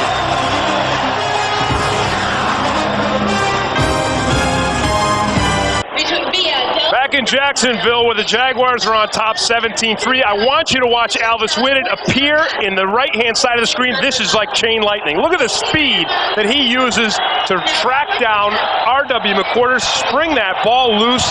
That's unstoppable. You can't defend against speed like Elvis Whitted on that play. And there's Kraft who scored the touchdown. Whitted, a guy who competed in the 1996 Olympic trials against Carl Lewis and Michael Johnson. Came out of nowhere. Lawrence Phillips. McQuarters fumbled the last one, so now Phillips takes the kickoff out to the 16, a 19-yard return. Stacey Mack made the tackle. I'll tell you what, Kenny, any football player with pride who sees Phillips shaking up on that play, but I'll tell you what, R.W. McQuarters took it out of Elvis Whitted. He made him pay for that big play on that last play there. He absolutely just hammered Elvis Whitted. Surprised he was able to catch him.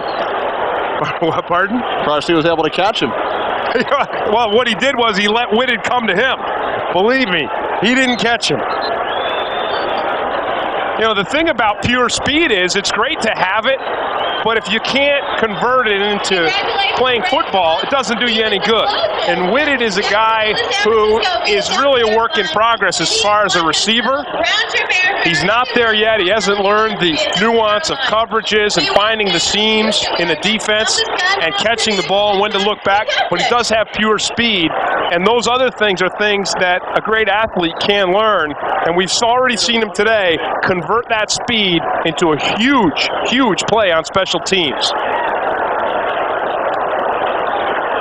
49ers now in the unenviable position of having to really, open it up. But, if you look at Steve Mariucci, he doesn't look upset. He doesn't look uptight. And it goes back to that 49ers mystique where you got Steve Young, you're expected to make a big comeback.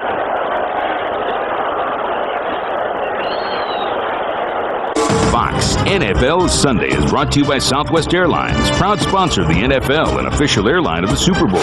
By Coors Light, frost brewed to tap the clean taste of the Rockies. By Ameritrade, the way to trade, period. And by Gatorade Thirst Quencher, helping you play longer and stronger when it counts the most. Gatorade, is it in you? 49ers start from their own 16-yard line as Charlie Garner takes the handoff, works his way back towards the line of scrimmage. The Jaguars defense really starting to take over the line of scrimmage. Kenny, remember what I said about R.W. McQuarters getting a payback for Alfred Whitted? Watch it right here. Watch McQuarters. Watch what he does. Watch it. He sees Whitted. He draws a beat. Wham! How about that? I mean, that's as good as the payback's going to get. He'd still rather have the fumble back. You know what? You are absolutely right. 2nd and 12, 3 wide receivers. And Young's pass incomplete, intended for J.J. Stokes. Excellent coverage by Carnell Lake. Really. I mean, he was all over Stokes. He covered him perfectly. He has really made it tough for the 49ers to throw those crossing patterns and the slant patterns today. Dom Capers told us Lake plays every play like it's the Super Bowl. Remember, Capers coached Lake in Pittsburgh. Yeah, and he does that in practice, too. 4 wideouts, 3rd and 12. Young over the middle, looking for Jerry Rice, a late penalty marker. Yep. That's going to be on Donovan Darius, I do believe. The Syracuse guy. Yes. Pass interference, 20 defense, first down. The crowd booing because I don't know if they think that was a catchable pass. That pass was thrown well behind Jerry Rice.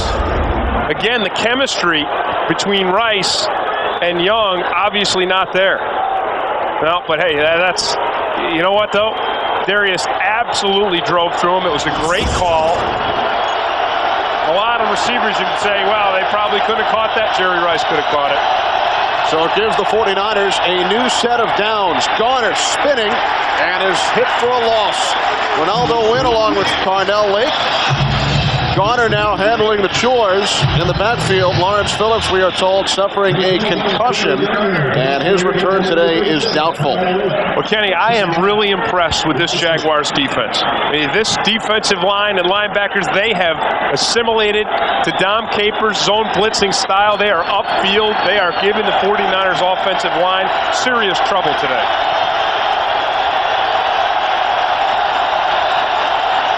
Second down and 12. Comes. Young looking for Owens. And Steve Young is now 6 of 17. You know, when you talk about zone blitz again, what it is, you bring linebackers up, linebackers come, and then defensive linemen drop into coverage. Watch Tony Bracken's here. He's the underneath coverage, and he's the guy that affects Steve Young's throw on that play. So Bracken's really all over the field with a huge sack and forced fumble right before halftime. 5 straight incompletions thrown by Young. Oh, Owens comes back. Wow. And makes a tremendous catch in Jaguars territory. Good for 28 yards. There have been many times in the history of this offense over the last few years where Steve Young has made Terrell Owens, J.J. Stokes, and Jerry Rice look great. This time, Terrell Owens makes Steve Young look great. That ball was thrown low and behind him. Owens just spins around. Carnell Lake's got the coverage. It was just a beautiful athletic play by Terrell Owens. And that was the first third down conversion by the Niners. The miscommunication right there. Well, it's that zone blitz. It's working. I mean, the 49ers have not stopped this thing. They have got to figure out, they've got to settle down and figure out a way to keep the pressure out of Steve Young's face, because Steve Young has been harassed all day long. You saw a perfect example of it on that play there. There's Dom Capers right there. The man they brought in here, and you know, the defense worked beautifully in the preseason. I really didn't know if it was going to work in the regular season. With the 49ers had time to game plan for it, but it has worked. And they've seen it before with Carolina twice a season. Owens could not make the catch this time. We asked Steve Young, Tim, yesterday about Dom Capers' defense. He said the good news, we've seen it before twice a year. The bad news, it's a good scheme. Yeah, and it's working. It's working. Steve Young is affected by the pressure on that last play. We saw, I mean, Owens was, you know, that's a pass Steve Young typically makes. You see the pressure he's been under here. 2 sacks, 6 times hit, 3 times knocked down, and there's been plenty of other ones where he's been forced to scramble, move around, and it's knocked him way, way out of his game. 3rd and 10, 4 wide receivers for the 49ers. And Young's pass is caught by Rice, met by a pair of Jaguars, Kevin Hardy and Fernando Bryant. And the ball is spotted a yard shy, and Rice comes up slowly.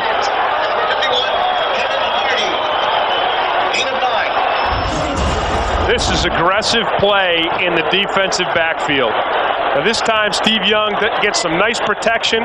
He makes a nice throw. Look at that. That's Fernando Bryant, the rookie. This guy has outstanding coverage abilities. Number 25, he's an excellent cover guy, and here he shows just a vicious toughness to put that kind of a hit on Jerry Rice. And again, you know, Jerry Rice is a guy who typically will catch that thing and whoosh, he's gone. If you can hit him and bring him down after he catches the ball, you're going to stop a lot of big plays. And there is Bryant, the rookie, 1st-round draft pick out of Alabama. And I know everybody's talking about Champ Bailey for the Washington Redskins. Matt Millen talked about him on the pregame show and how great he's looked as a rookie playing cornerback. Fernando Bryant had a pretty substantial holdout, got into camp late, and I tell you what, on watching him on film, I have seen the pure cover cornerback skills that are up in the top of the league. His ability to react and redirect, and his speed, and then we just saw his hitting toughness on that last play. And Steve Mariucci is going to go for this. 4th and 1. If ever there's a time for the big guys up front, Ray Brown, Derek Deese, Chris Stallman, to just hammer out and reestablish the line of scrimmage, here it is. Here's the battle line right here. The whole thing happens right here in the pit. Young stumbles and is taken down. Tony Brackens again. Tony Brackens has just arrived in the National Football League. He's a man with tremendous athletic ability, with strength, with quickness, but he hasn't put it all together consistently until today. I mean, today shows you what a skilled guy can do in a disruptive defensive scheme. Steve Young slipping, and Brackens right on top of him. So now the Jaguars offense, as the play clock winds down once again, starting from the 44.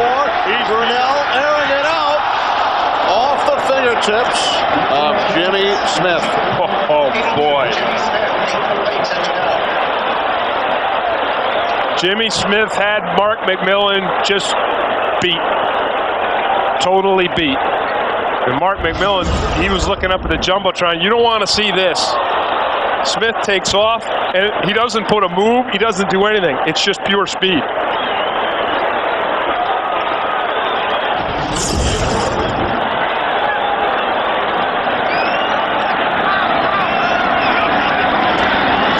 Brunell rolling left on 2nd down. McCardell into San Francisco territory. And a 1st down, a gain of 11. notice the difference in the pressure on Mark Brunell as opposed to what Steve Young has had to deal with? There's a big difference.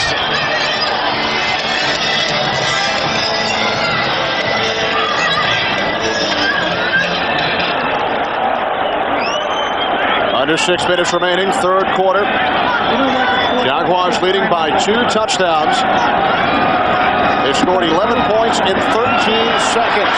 Brunell can't find anyone, and he is taken down. Junior Bryant was the first man in for the 49ers' second sack of Brunell. Hey, let's give some credit to that 49ers secondary when credit is due, because the coverage on this play was exactly what you want to have.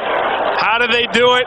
They got 4 guys deep, and there it is. Look at the coverage. Stop it right there. There's coverage here, here, here. There's no place for Mark Brunell to throw the ball, and the 49ers defensive front does a great job persevering, never quitting, and coming up with the sack.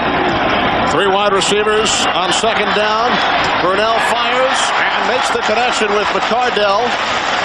Back into 49ers territory as we head back for another NFL update. James Brown at the Fox Network Center. Kenny and Tim, take a look at the Giants defense doing the damage for New York. That pick thrown right to Andre Weathers by Trent Dilfer. 6-yard return.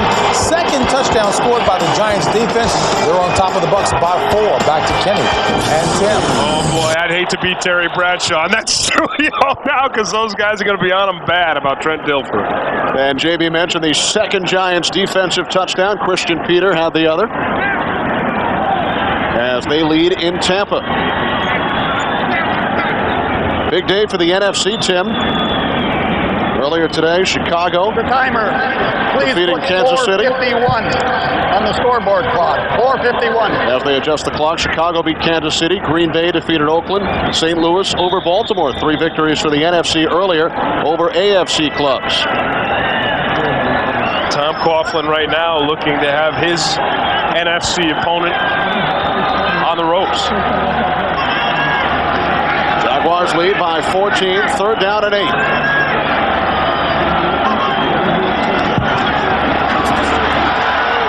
Brunell to the near side. Reggie Barlow escapes from Darnell Walker. First down and more.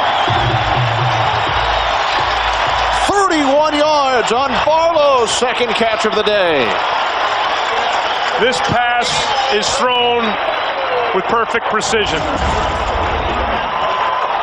Take a look at the tight spiral that Mark Brunell throws. Again, excellent protection. There it is. Little dig pattern by Reggie Barlow. And Darnell Walker does a nice job of staying with it and saving the touchdown.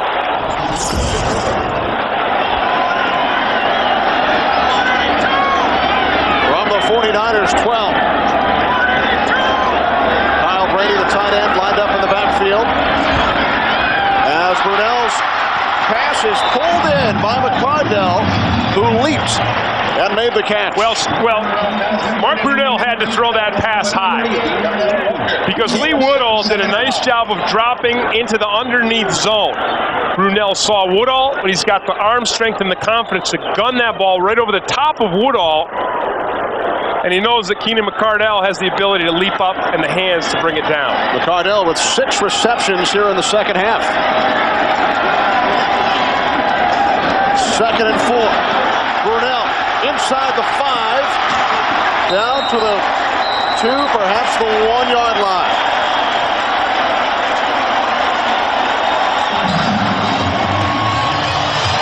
I think it's going to be a Jaguars first down, but Tim McDonald did a great job of saving Mark Brunell from getting into the end zone. But again, Brunell just out-younging Steve Young. He's on the run, he's on the move, he's throwing well, he's running well.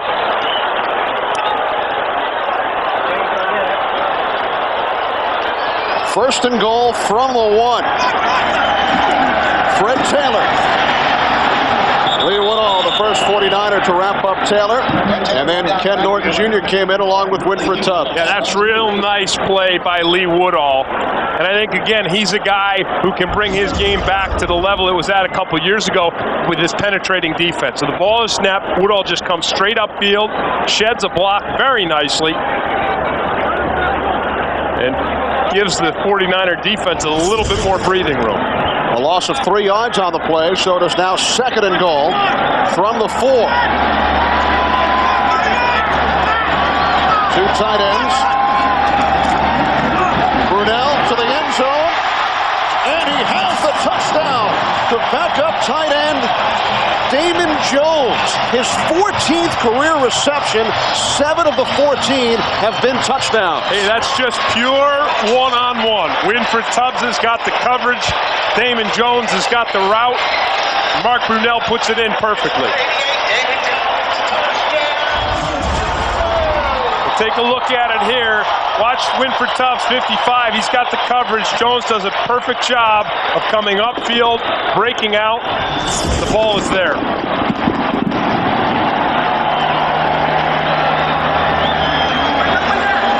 Mike Hollis for the point after. And the Jaguars have extended their lead over the 49ers to 24-3. 18 points in the 3rd quarter for Jacksonville.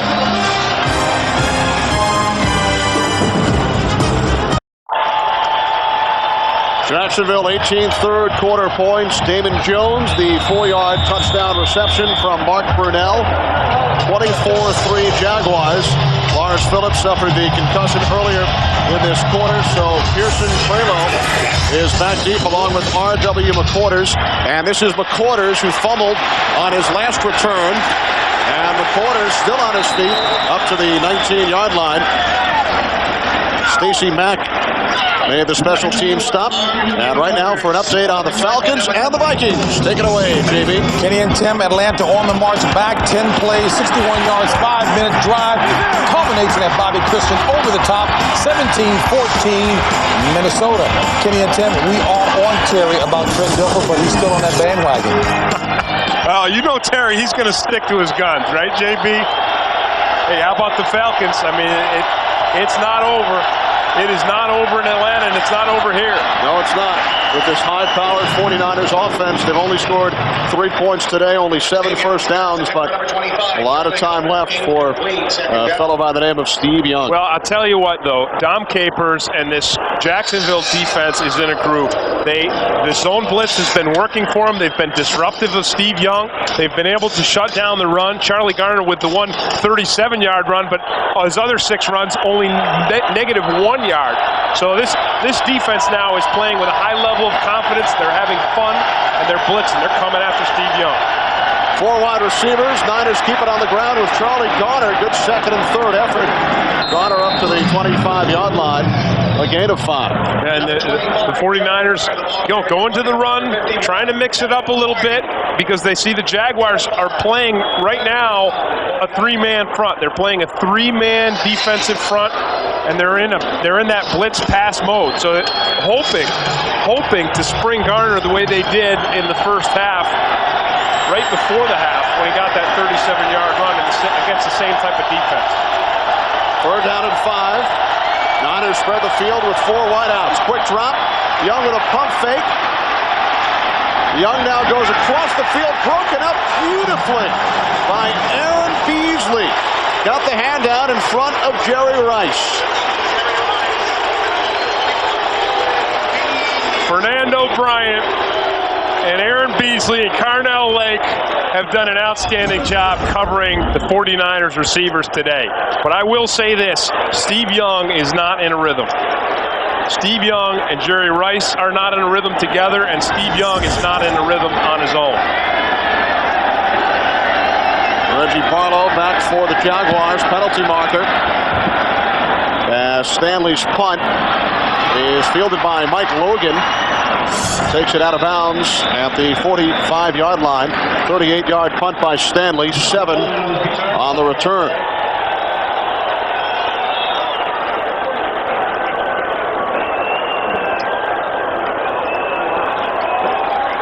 It's against San Francisco. Illegal formation. Not enough men on the line of scrimmage. Kicking team. Penalty is declined. First down.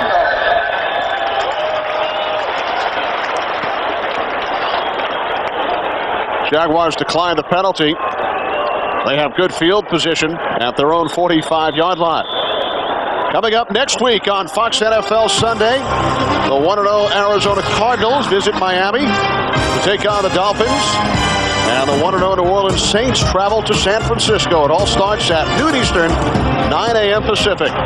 1 week from today on Fox, the 80th NFL season underway. The Cleveland Browns make their return tonight against Pittsburgh.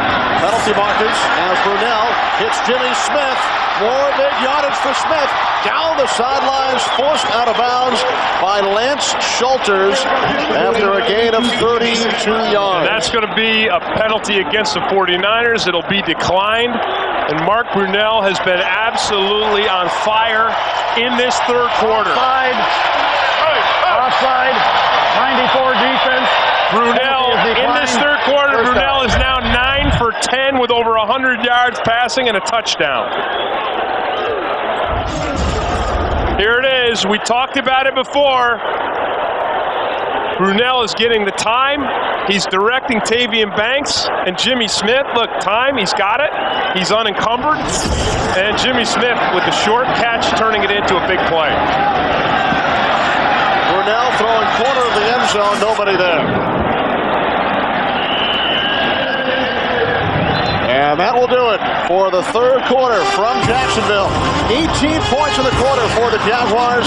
Fox NFL Sunday continues after these words from your local Fox station. 24-3 lead for the Jacksonville Jaguars over the San Francisco 49ers. 3 quarters in the books. Kenny Albert with Tim Green. The old and the new here in Jacksonville. The old is quarterback Mark Brunell, who's been here for 5 years enjoying the superb game. And the new is new defensive coordinator Dom Capers. Right, Brunell has done everything everyone expected him to do. He's looked great. His offensive line has given him the time, though, that he's needed. And then on defense for the Jaguars, Dom Capers' new system is working extraordinarily well. Steve Young on the other side, Kenny, it's got to be having one of his worst days he's ever had. He's only 8 of 23 right now with 90 yards and an interception. But hey, it's the fourth quarter, and when you've got Steve Young and you've got the receivers he's got, it's not over till it's over. You look at the numbers right there. Mark Brunell just shining.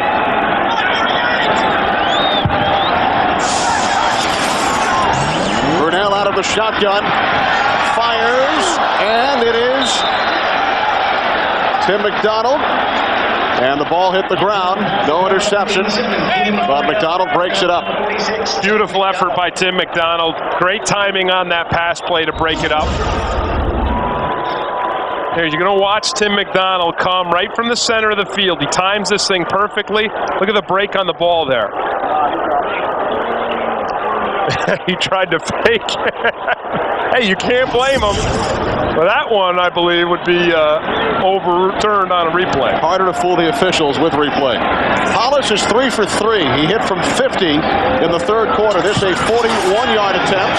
And the NFL's all-time leading field goal kicker in terms of accuracy is now 4 of 4. That's 100% today.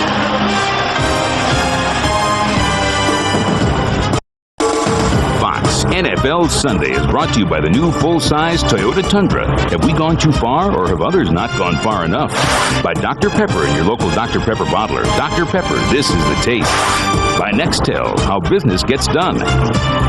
And by SAP, one-step business over the internet. The San Francisco 49ers scored the game's first 3 points, but thanks to Mark Brunell and company, the Jaguars have scored 27 straight. As Steve Lindsay kicks it off, McQuarters 2 yards deep in the end zone.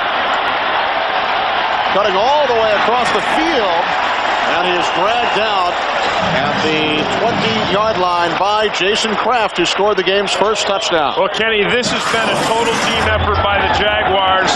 They've scored on special teams. Elvis Winnett here, and then it's Jason Kraft taking it in. They've scored on offense. Here, Mark Brunell connecting with David Jones. They've had a lot of big plays on defense. Things are all going right for the Jacksonville Jaguars this afternoon, and they've gone very wrong so far for the San Francisco 49ers. 49ers have turned it over 3 times. Garner spinning to pick up perhaps 1 yard. 49ers lost Lawrence Phillip earlier with a concussion in his first game with San Francisco. Carrier brought down by number 99. Now, Steve Mariucci told us yesterday that because of the inconsistencies that they had in personnel throughout the preseason, that he really didn't know where his team was going to be. But he said, I'll tell you this, we will be better as the season goes on. We will get better. They need to get better. They host New Orleans next week. Young on second down. Incomplete. Got him again. This Jaguars defense is turning it loose. And, you know, Larry Smith, the rookie number 94, has been a presence. He's got all the tools, and you see it here. He drives Chris Dolman right back. Dolman releasing for the screen. But Kevin Hardy is there to disrupt that play. You know, it seems like Jaguars defenders are everywhere they don't want them to be. 7 defensive backs in the game for the Jaguars. 3rd and long. And Young is crushed by Donovan Darius, 2 yards shy of the first down marker. That is great tackling ability. That's what Donovan Darius does so well. So very well. He comes off of his coverage deep in the secondary, and this is no easy task, making an open field tackle on Steve Young. But Darius hones in, gets his pads low, and drives right through the quarterback. First day of training camp, Kyle Brady went up to Darius and showed Darius a scar on his chin from a tackle Darius made on Brady in the playoffs last year. Penalty marker on the punt. Barlow. Some nice cutback moves by Barlow as he jukes his way across the 30 to the 32.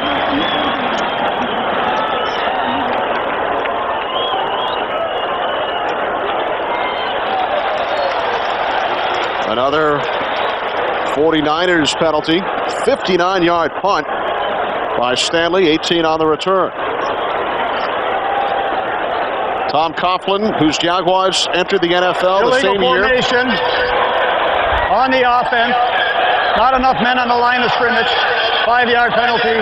Still 4th down. Jaguars entered the NFL same year as the Carolina Panthers, coached by Don Capers in 1995. They were considered rivals, even though they were not in the same division, not in the same conference. Both made it to the championship game year 2, and they were always compared to one another.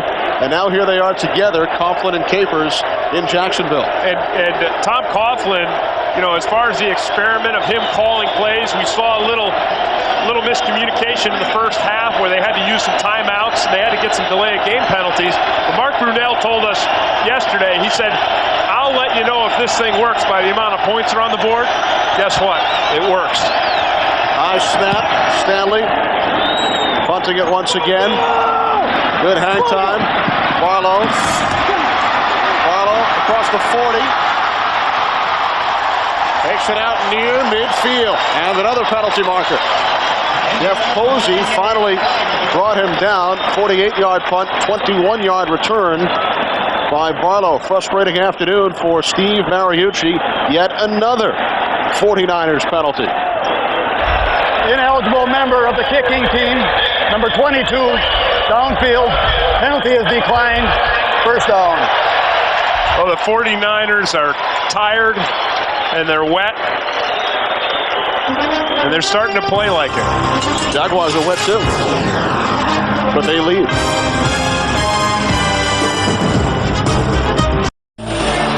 For 50 years, the stars have gathered on television's biggest night. This year, the Emmys come to Fox. Be there as television honors its finest. The Emmy Awards. Live pre-show coverage begins immediately following this game on Fox, also broadcast in Spanish on your SAP channel. Tom Coughlin's Jaguars leading Steve Mariucci's 49ers 27-3. And now the Jaguars will look to run the clock down a bit as Fred Taylor is forced out of bounds. 12:40 remaining. Fourth quarter, a 6-yard pickup for Taylor. Well, the time of possession disparity has been huge in this game. And now, with this kind of a lead that they've got, this is exactly what you want to do. Give it to Fred Taylor. 49ers with holding the ball only 18 minutes and change to the Jaguars 28 minutes and change. So a huge discrepancy in the time of possession. Keeping the ball out of Steve Young's hands and that 49er offense. Brunell complete for the first down to Keenan McCardell, his 7th reception in the second half. Now, Mark Brunell is in a rhythm, and the 49ers defense has not been able to disrupt it. Watch him here. His offensive line doing an outstanding job, giving him protection. Keenan McCardell with an outstanding cut on the ball. Look, watch the protection here. It's just, man to man. These guys up front doing a real nice job for Brunell. First down from the 35. Taylor did a 360. And has the first down. Tiptoes out of bounds at the 25. You're going to see people all season long take the wrong angles on Fred Taylor. We saw R.W. McQuarters do it earlier. We saw Lee Woodall do it just now. Watch Woodall will come up. Look at the cut ability of Taylor. And watch Woodall. He comes up. No, you can't take that angle. He came too tight on Freddie Taylor. He has too much speed, and it's amazing how quickly he can accelerate. How about the 360 right there? When the 49ers get into the backfield, Fred Taylor makes them miss. From the 25, Taylor to the outside. Another first down. And another poor tackling angle by a 49er defender.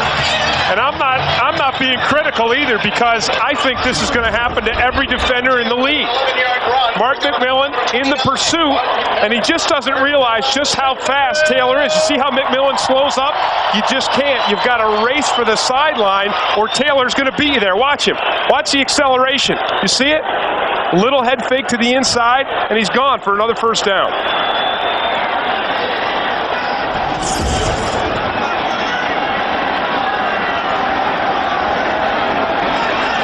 From the 14-yard line. Brunell looking end zone, can't find anyone. And picks up 7.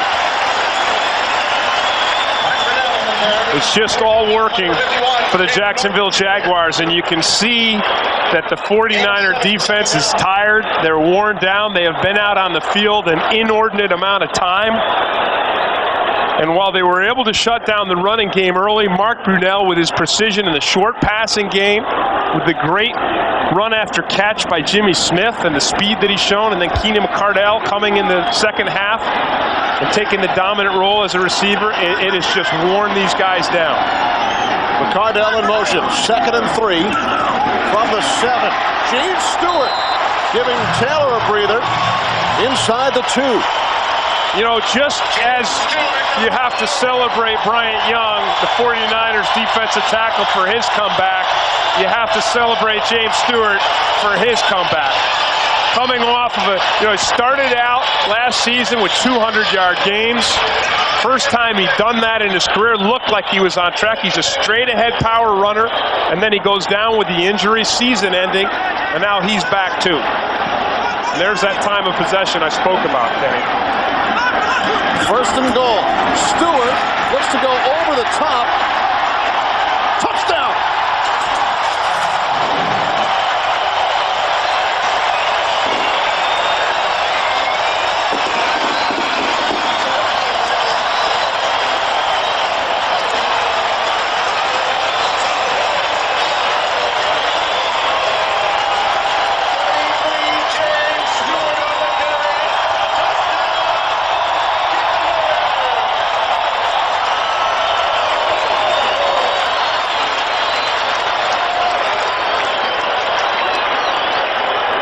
So Fred Taylor did all the heavy lifting. James Stewart eats the dessert. The 1-yard touchdown run, and the Jaguars have now scored either a touchdown or a field goal on their last 5 possessions.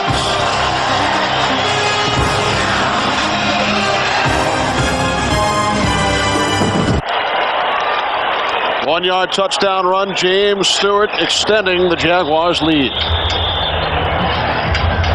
34-3, 34 consecutive points scored by the Jaguars. What are you talking about, new footballs? Lindsey's kickoff sails through the end zone.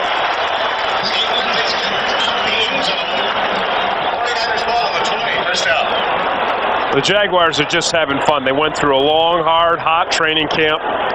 You know what? You open up on a day like today against a team like the 49ers, and you win in the way in which they're winning, where the defense comes together and it works, and the offense comes together and it works, and the special team, it's fun. That's the most fun thing about playing in the National Football League, winning big against a very respectable team. Young to Tommy Vardell. Darnell Lake on the stop. Gain of 6. Jay Fiedler, the backup quarterback for the Jaguars, who played in 5 games for the Minnesota Vikings last year, getting loose on the sideline. Loss of 1 on the play. So 3rd and long upcoming. Mark Brunell, outstanding on opening day. 22 of 30, 265 yards. He has been in a tremendous rhythm. He threw the short passes, he threw the long passes, and his receivers did a great job of getting themselves open and really helping him out. His offensive line was outstanding in their protection. And Young's pass picked off. Donovan Darius. 4th turnover of the game by the 49ers.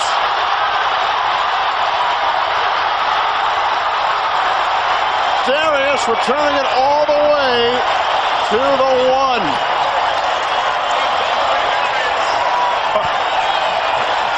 Steve Young is going to have to look long and hard in the record book to find a day like today, and he's not going to want to look at it. He's not going to want to remember it. His rhythm's been off from the start. The Jacksonville Jaguars defense has done a great job of keeping it off. And Donovan Darius makes a beautiful play here. And how about the run afterwards? You could tell he just tasted that end zone. First career interception for Darius. Jay Fiedler now at quarterback for the Jaguars. Won the 2nd string job from Jonathan Quinn with a good preseason. A terrific preseason. Played in 5 games for the Vikings last year. Also spent time with the Eagles and in NFL Europe. In his 4th season out of Dartmouth. And he could not come in a better situation, leading by 31.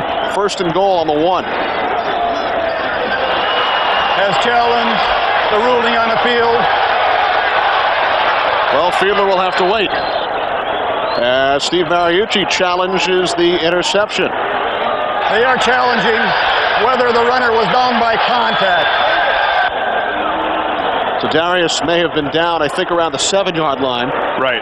Then got back up and took it to the 1. And, you know, if this were a close game, Mariucci might not challenge. Because it wouldn't make much difference whether the Jaguars were on the 7 or the 1, but the coaches do want to test the system, and Mariucci is trailing here by 31 points. So he would not normally in a close game waste a timeout in a situation such as this. Waste a timeout if he's wrong. Yeah, Darius does. The strength in this play is the way he fights for that football, fights with body position, goes for that ball, brings it down. Now here's where it comes into question. Was he down by contact? His right knee hit the ground. Yeah, it did, but he has to be down by contact. And he was not touched by I saw Terrell Owens' hand flashed. I see what Steve Mariucci saw, but I don't believe Terrell Owens' hand hits him. No. And like we said, in a close game, Mariucci would probably not challenge a call such as that one. Right. But the coach is getting used to the system as well. And here's Bernie Kukar. After reviewing the play, the runner is down by contact at the 30-yard line. The challenge is upheld. So they were looking earlier in the play. At no, the 30. I don't know. You know, Kenny, it just brings to mind this replay system is not going to be perfect. Well, they're talking about a different spot, okay, though. all right. So we had the wrong. We were looking at a different replay than they were looking at. No, we were looking at the 7-yard line. The question was whether he was down earlier at the 30-yard line. By contact after he caught the football. So we'll take another look at that. Our apologies for putting our own review on the wrong replay. So he was down there. Yep. He was not down. There's his knee down at the 7. Right. So you made the right call at the 7. Thank you. But in any event, it is Jaguars football. Jay Fiedler handing it off to James Stewart, who gains 2 yards on the carry. Winford Tubbs made the tackle. So we've seen 2 replay challenges here today.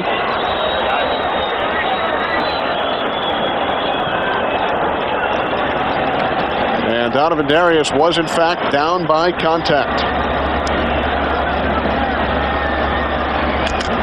Tavian Banks now in the Jaguars backfield. Second-year man from Iowa. Second down and 8 for Jay Fiedler. Barlow in motion. Tavian Banks. And again, it's Tim McDonald. Number 22, Tavian Banks, the ball carrier. Now, Tim, we've talked about Dom Capers on the defensive side, replacing Dick Duran, now the head coach of the Chicago Bears. Tom Coughlin lost both of his coordinators to head coaching positions this year. The offensive coordinator, Chris Palmer, is now leading the Cleveland Browns. And Kevin Gilbride was Coughlin's offensive coordinator back in '96. Yeah. So over the last 3 years, he's lost 3 coordinators who became head coaches. And I think people are attracted to Tom Coughlin's coordinators because they know if you can survive in this system, you know how to run a very rigid, tight ship. Tavian Banks taken down at the 29-yard line by Lee Woodall. A loss of 2.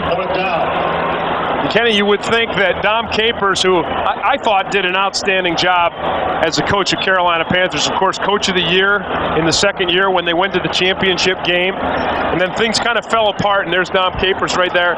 Things kind of fell apart for him there last season, but I thought most of their problems were not a direct result of anything Capers did wrong. So a good move for Capers to come here, and if this defense can have the success that they've had today, and he can be credited with revamping that, then I would expect Capers. Jaguars going for it on 4th and 9. Fiedler looking for Alvis Whitted, who wanted a flag thrown. 49ers ball. No flags, and the Jaguars lose it on downs. So as I said, if Capers is successful, you would expect to see his name in the mix for head coaches at the end of this season.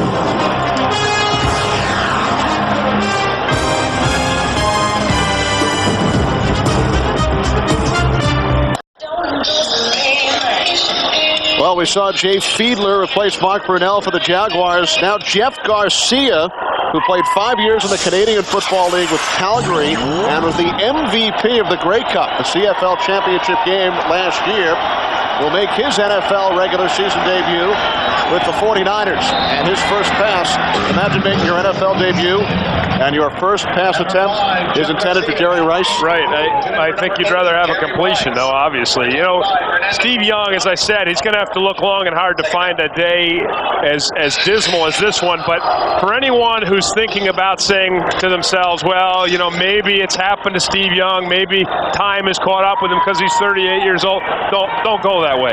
Because Steve Young still has all the physical tools and the talent and the ability to be the great quarterback he always has been. And there's Garcia's first completion to Charlie Garner. for a gain of 14. You know, Kenny, it's interesting that the 49ers' last 3 losses on opening day have come at East Coast football games. You know, I don't know if there's anything to that, but certainly Steve Young was under a bad star in this game here today. Remember 2 years ago here in the state of Florida, they lost to Tampa Bay 13-6, and Young was injured when he was taken down by Warren Sapp.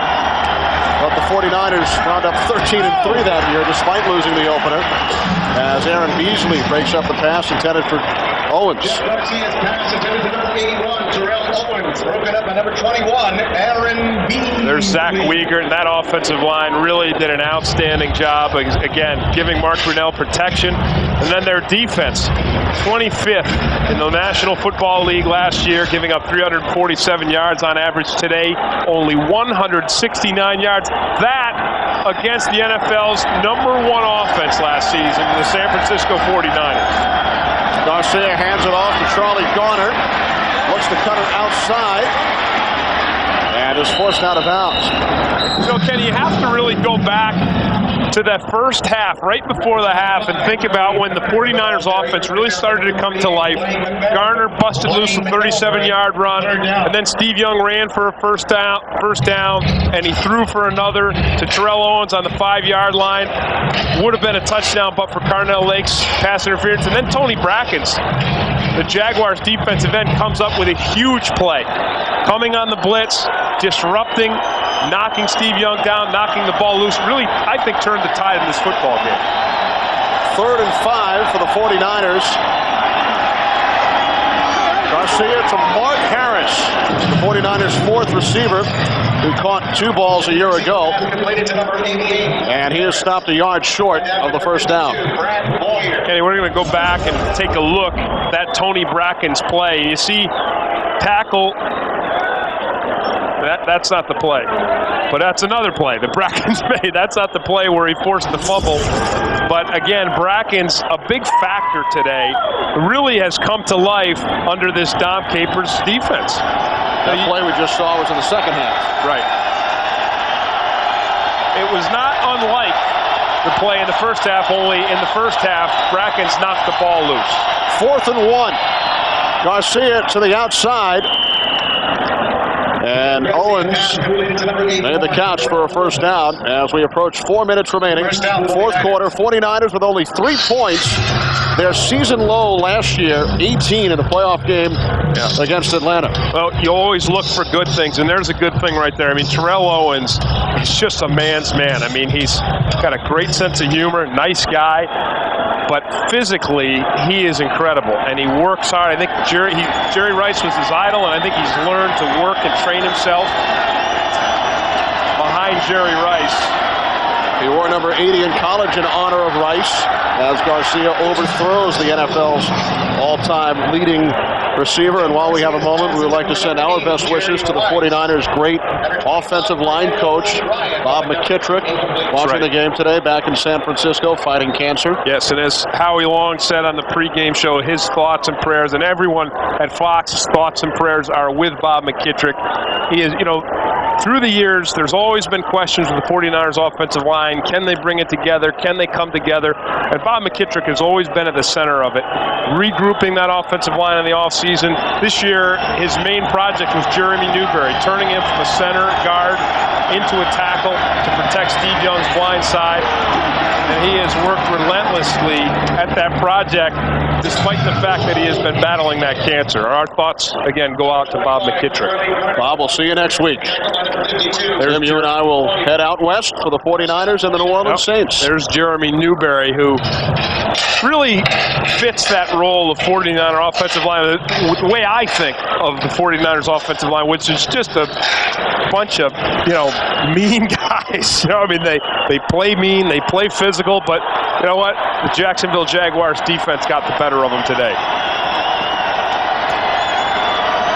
49ers with Jeff Garcia at quarterback to Terrell Owens. And the 49ers are on the move. Garcia winning the second string job.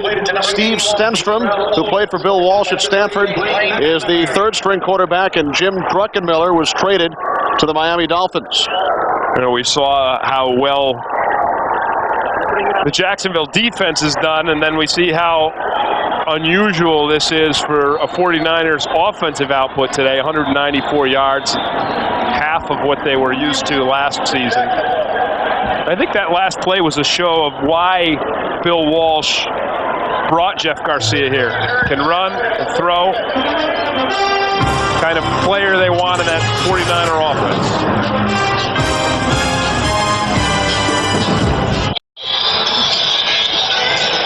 3:09 remaining in Jacksonville, where the weather has certainly taken a turn for the better here in the second half. 49ers trailing 34-3 as Garcia's pass is picked off. Aaron Beasley, his second interception of the game. And Beasley takes it all the way, 93 yards. He's pulling a Deion Sanders. He wears his number. He's got his number and he's got his dance. And I'll tell you, Tony Brackens has had an outstanding day. And why am I talking about Brackens on this play? Because he really made the block on Jeff Garcia to spring Beasley all the way to the end zone. That's just pure fun. I mean, it's all working for the Jacksonville Jaguars today. The defense is working. The offense is working. The special teams were working. They scored a touchdown on special teams. Now it's just fun. It's just smiles and giggles. It's a wonderful feeling to start out the season this way. Beasley's first career touchdown. It's the longest interception return in Jaguars history. And it's only the 6th defensive touchdown in team history. The defense doing it for the Jacksonville Jaguars, forcing 5 turnovers.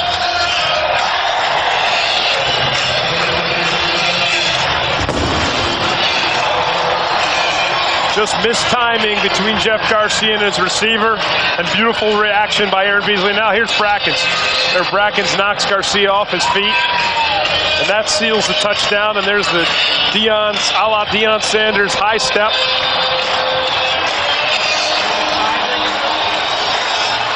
You know, Chad Fan just stops, and Garcia thinks he's going to keep going. And again, the block by Tony Brackens. Officially 95 yards on Beasley's second interception of the game, and the mascot joins in the celebration. Hey, you know things are going well when you're dancing with a puppet. 41-3, 35-0 in the second half for the Jaguars. They broke things open with 11 points in 13 seconds, a 50-yard field goal by Mike Hollis, and a 23-yard fumble return. R.W. McQuarters fumbled on a kickoff, and now McQuarters is wrapped up by a free agent from Boston College, Eric Stores. Everybody getting in on the fun. Everybody getting in. Stores just busts right through the wedge and makes that tackle. Jaguars coming into the season, their largest margin of victory was 27 over the New York Giants 2 years ago. They lead this game by 38 points.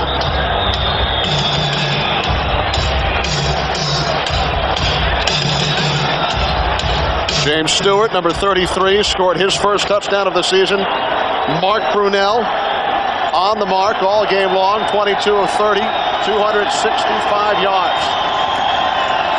Garcia over the top, and the catch is made by the rookie out of Florida, 5th-round draft pick Terry Jackson, whose brother Willie played for the Jaguars 3 years ago.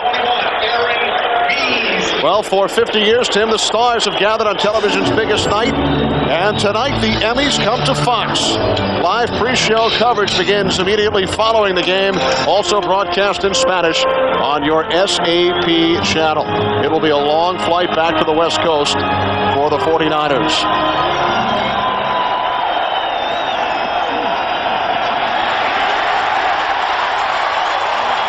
Big Gary Walker. Now he's getting in on the fun. Walker, the free agent from the Tennessee Titans, a big, powerful man. Burst through that 49er offensive line, and this gives Steve Mariucci one more headache.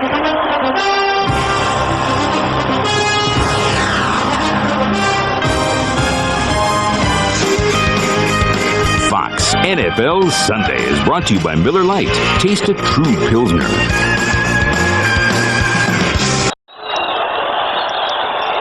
Mark Brunell and the Jaguars on their way to the biggest victory in club history. Garcia taken down by the combination of Eric Curry and Joel Smengi.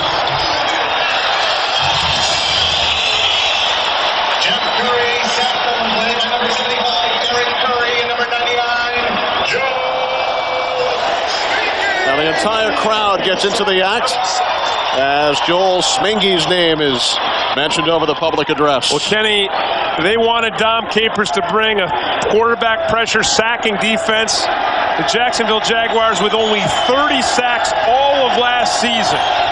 The third fewest in the league, already today with 4. Barlow from the 24, out of bounds at the 30. As I said, they had 10 sacks in the preseason, and it looked like the Dom Capers zone blitz defense was working for these guys. They were adjusting to it. They were learning it. But you never know, because in preseason, again, the opposing offenses aren't game planning. They aren't preparing for it. And so, of course, you would expect it to work. But, hey, today, the 49ers had time to prepare. Steve Mariucci and Steve Young have seen Dom Capers in the zone blitz at Carolina over the last several years, but unable to defend against it today. And now the Jaguars will run out the clock. Today's game produced by Rich Russo, directed by Peter Bleckner. The pregame show produced by Scott Ackerson, directed by Bob Levy. Thanks also to technical producer Kevin McRoby, associate director Bobby Grossman, and broadcast associate Robert Slosby, along with Eric Burles and Dave Brooks here in the booth. Mark Cole, Mike Eldridge in the truck, and the senior producer of Fox Sports is Bill Brown. The executive producers of Fox Sports, Ed Gorin and David Hill, as the 49ers will suffer their worst ever opening day loss. They were beaten by the Steelers 27-0 on opening day in 1977. Jaguars will win their 4th straight opener. It's the biggest victory in Jacksonville club history as they took advantage of 5 San Francisco turnovers. Steve Mariucci's club losing to Tom Coughlin's Jacksonville Jaguars 41-3. Jacksonville answering the questions they had. Could Tom Coughlin control all aspects of the football game as well as be the offensive coordinator? I have 41 points says yes he can. The smile on Mark Brunell's face says yes he can. Brunell with an outstanding day, 22 of 30, 265 yards and a touchdown. And then for the 49ers, Steve Young really struggling today, never got in a rhythm, and Brunell and the Jaguars took advantage of him. Kenny Albert, Tim Green saying so long from Jacksonville. Now to Sam Rosen and Bill Moss for the Giants and the Buccaneers.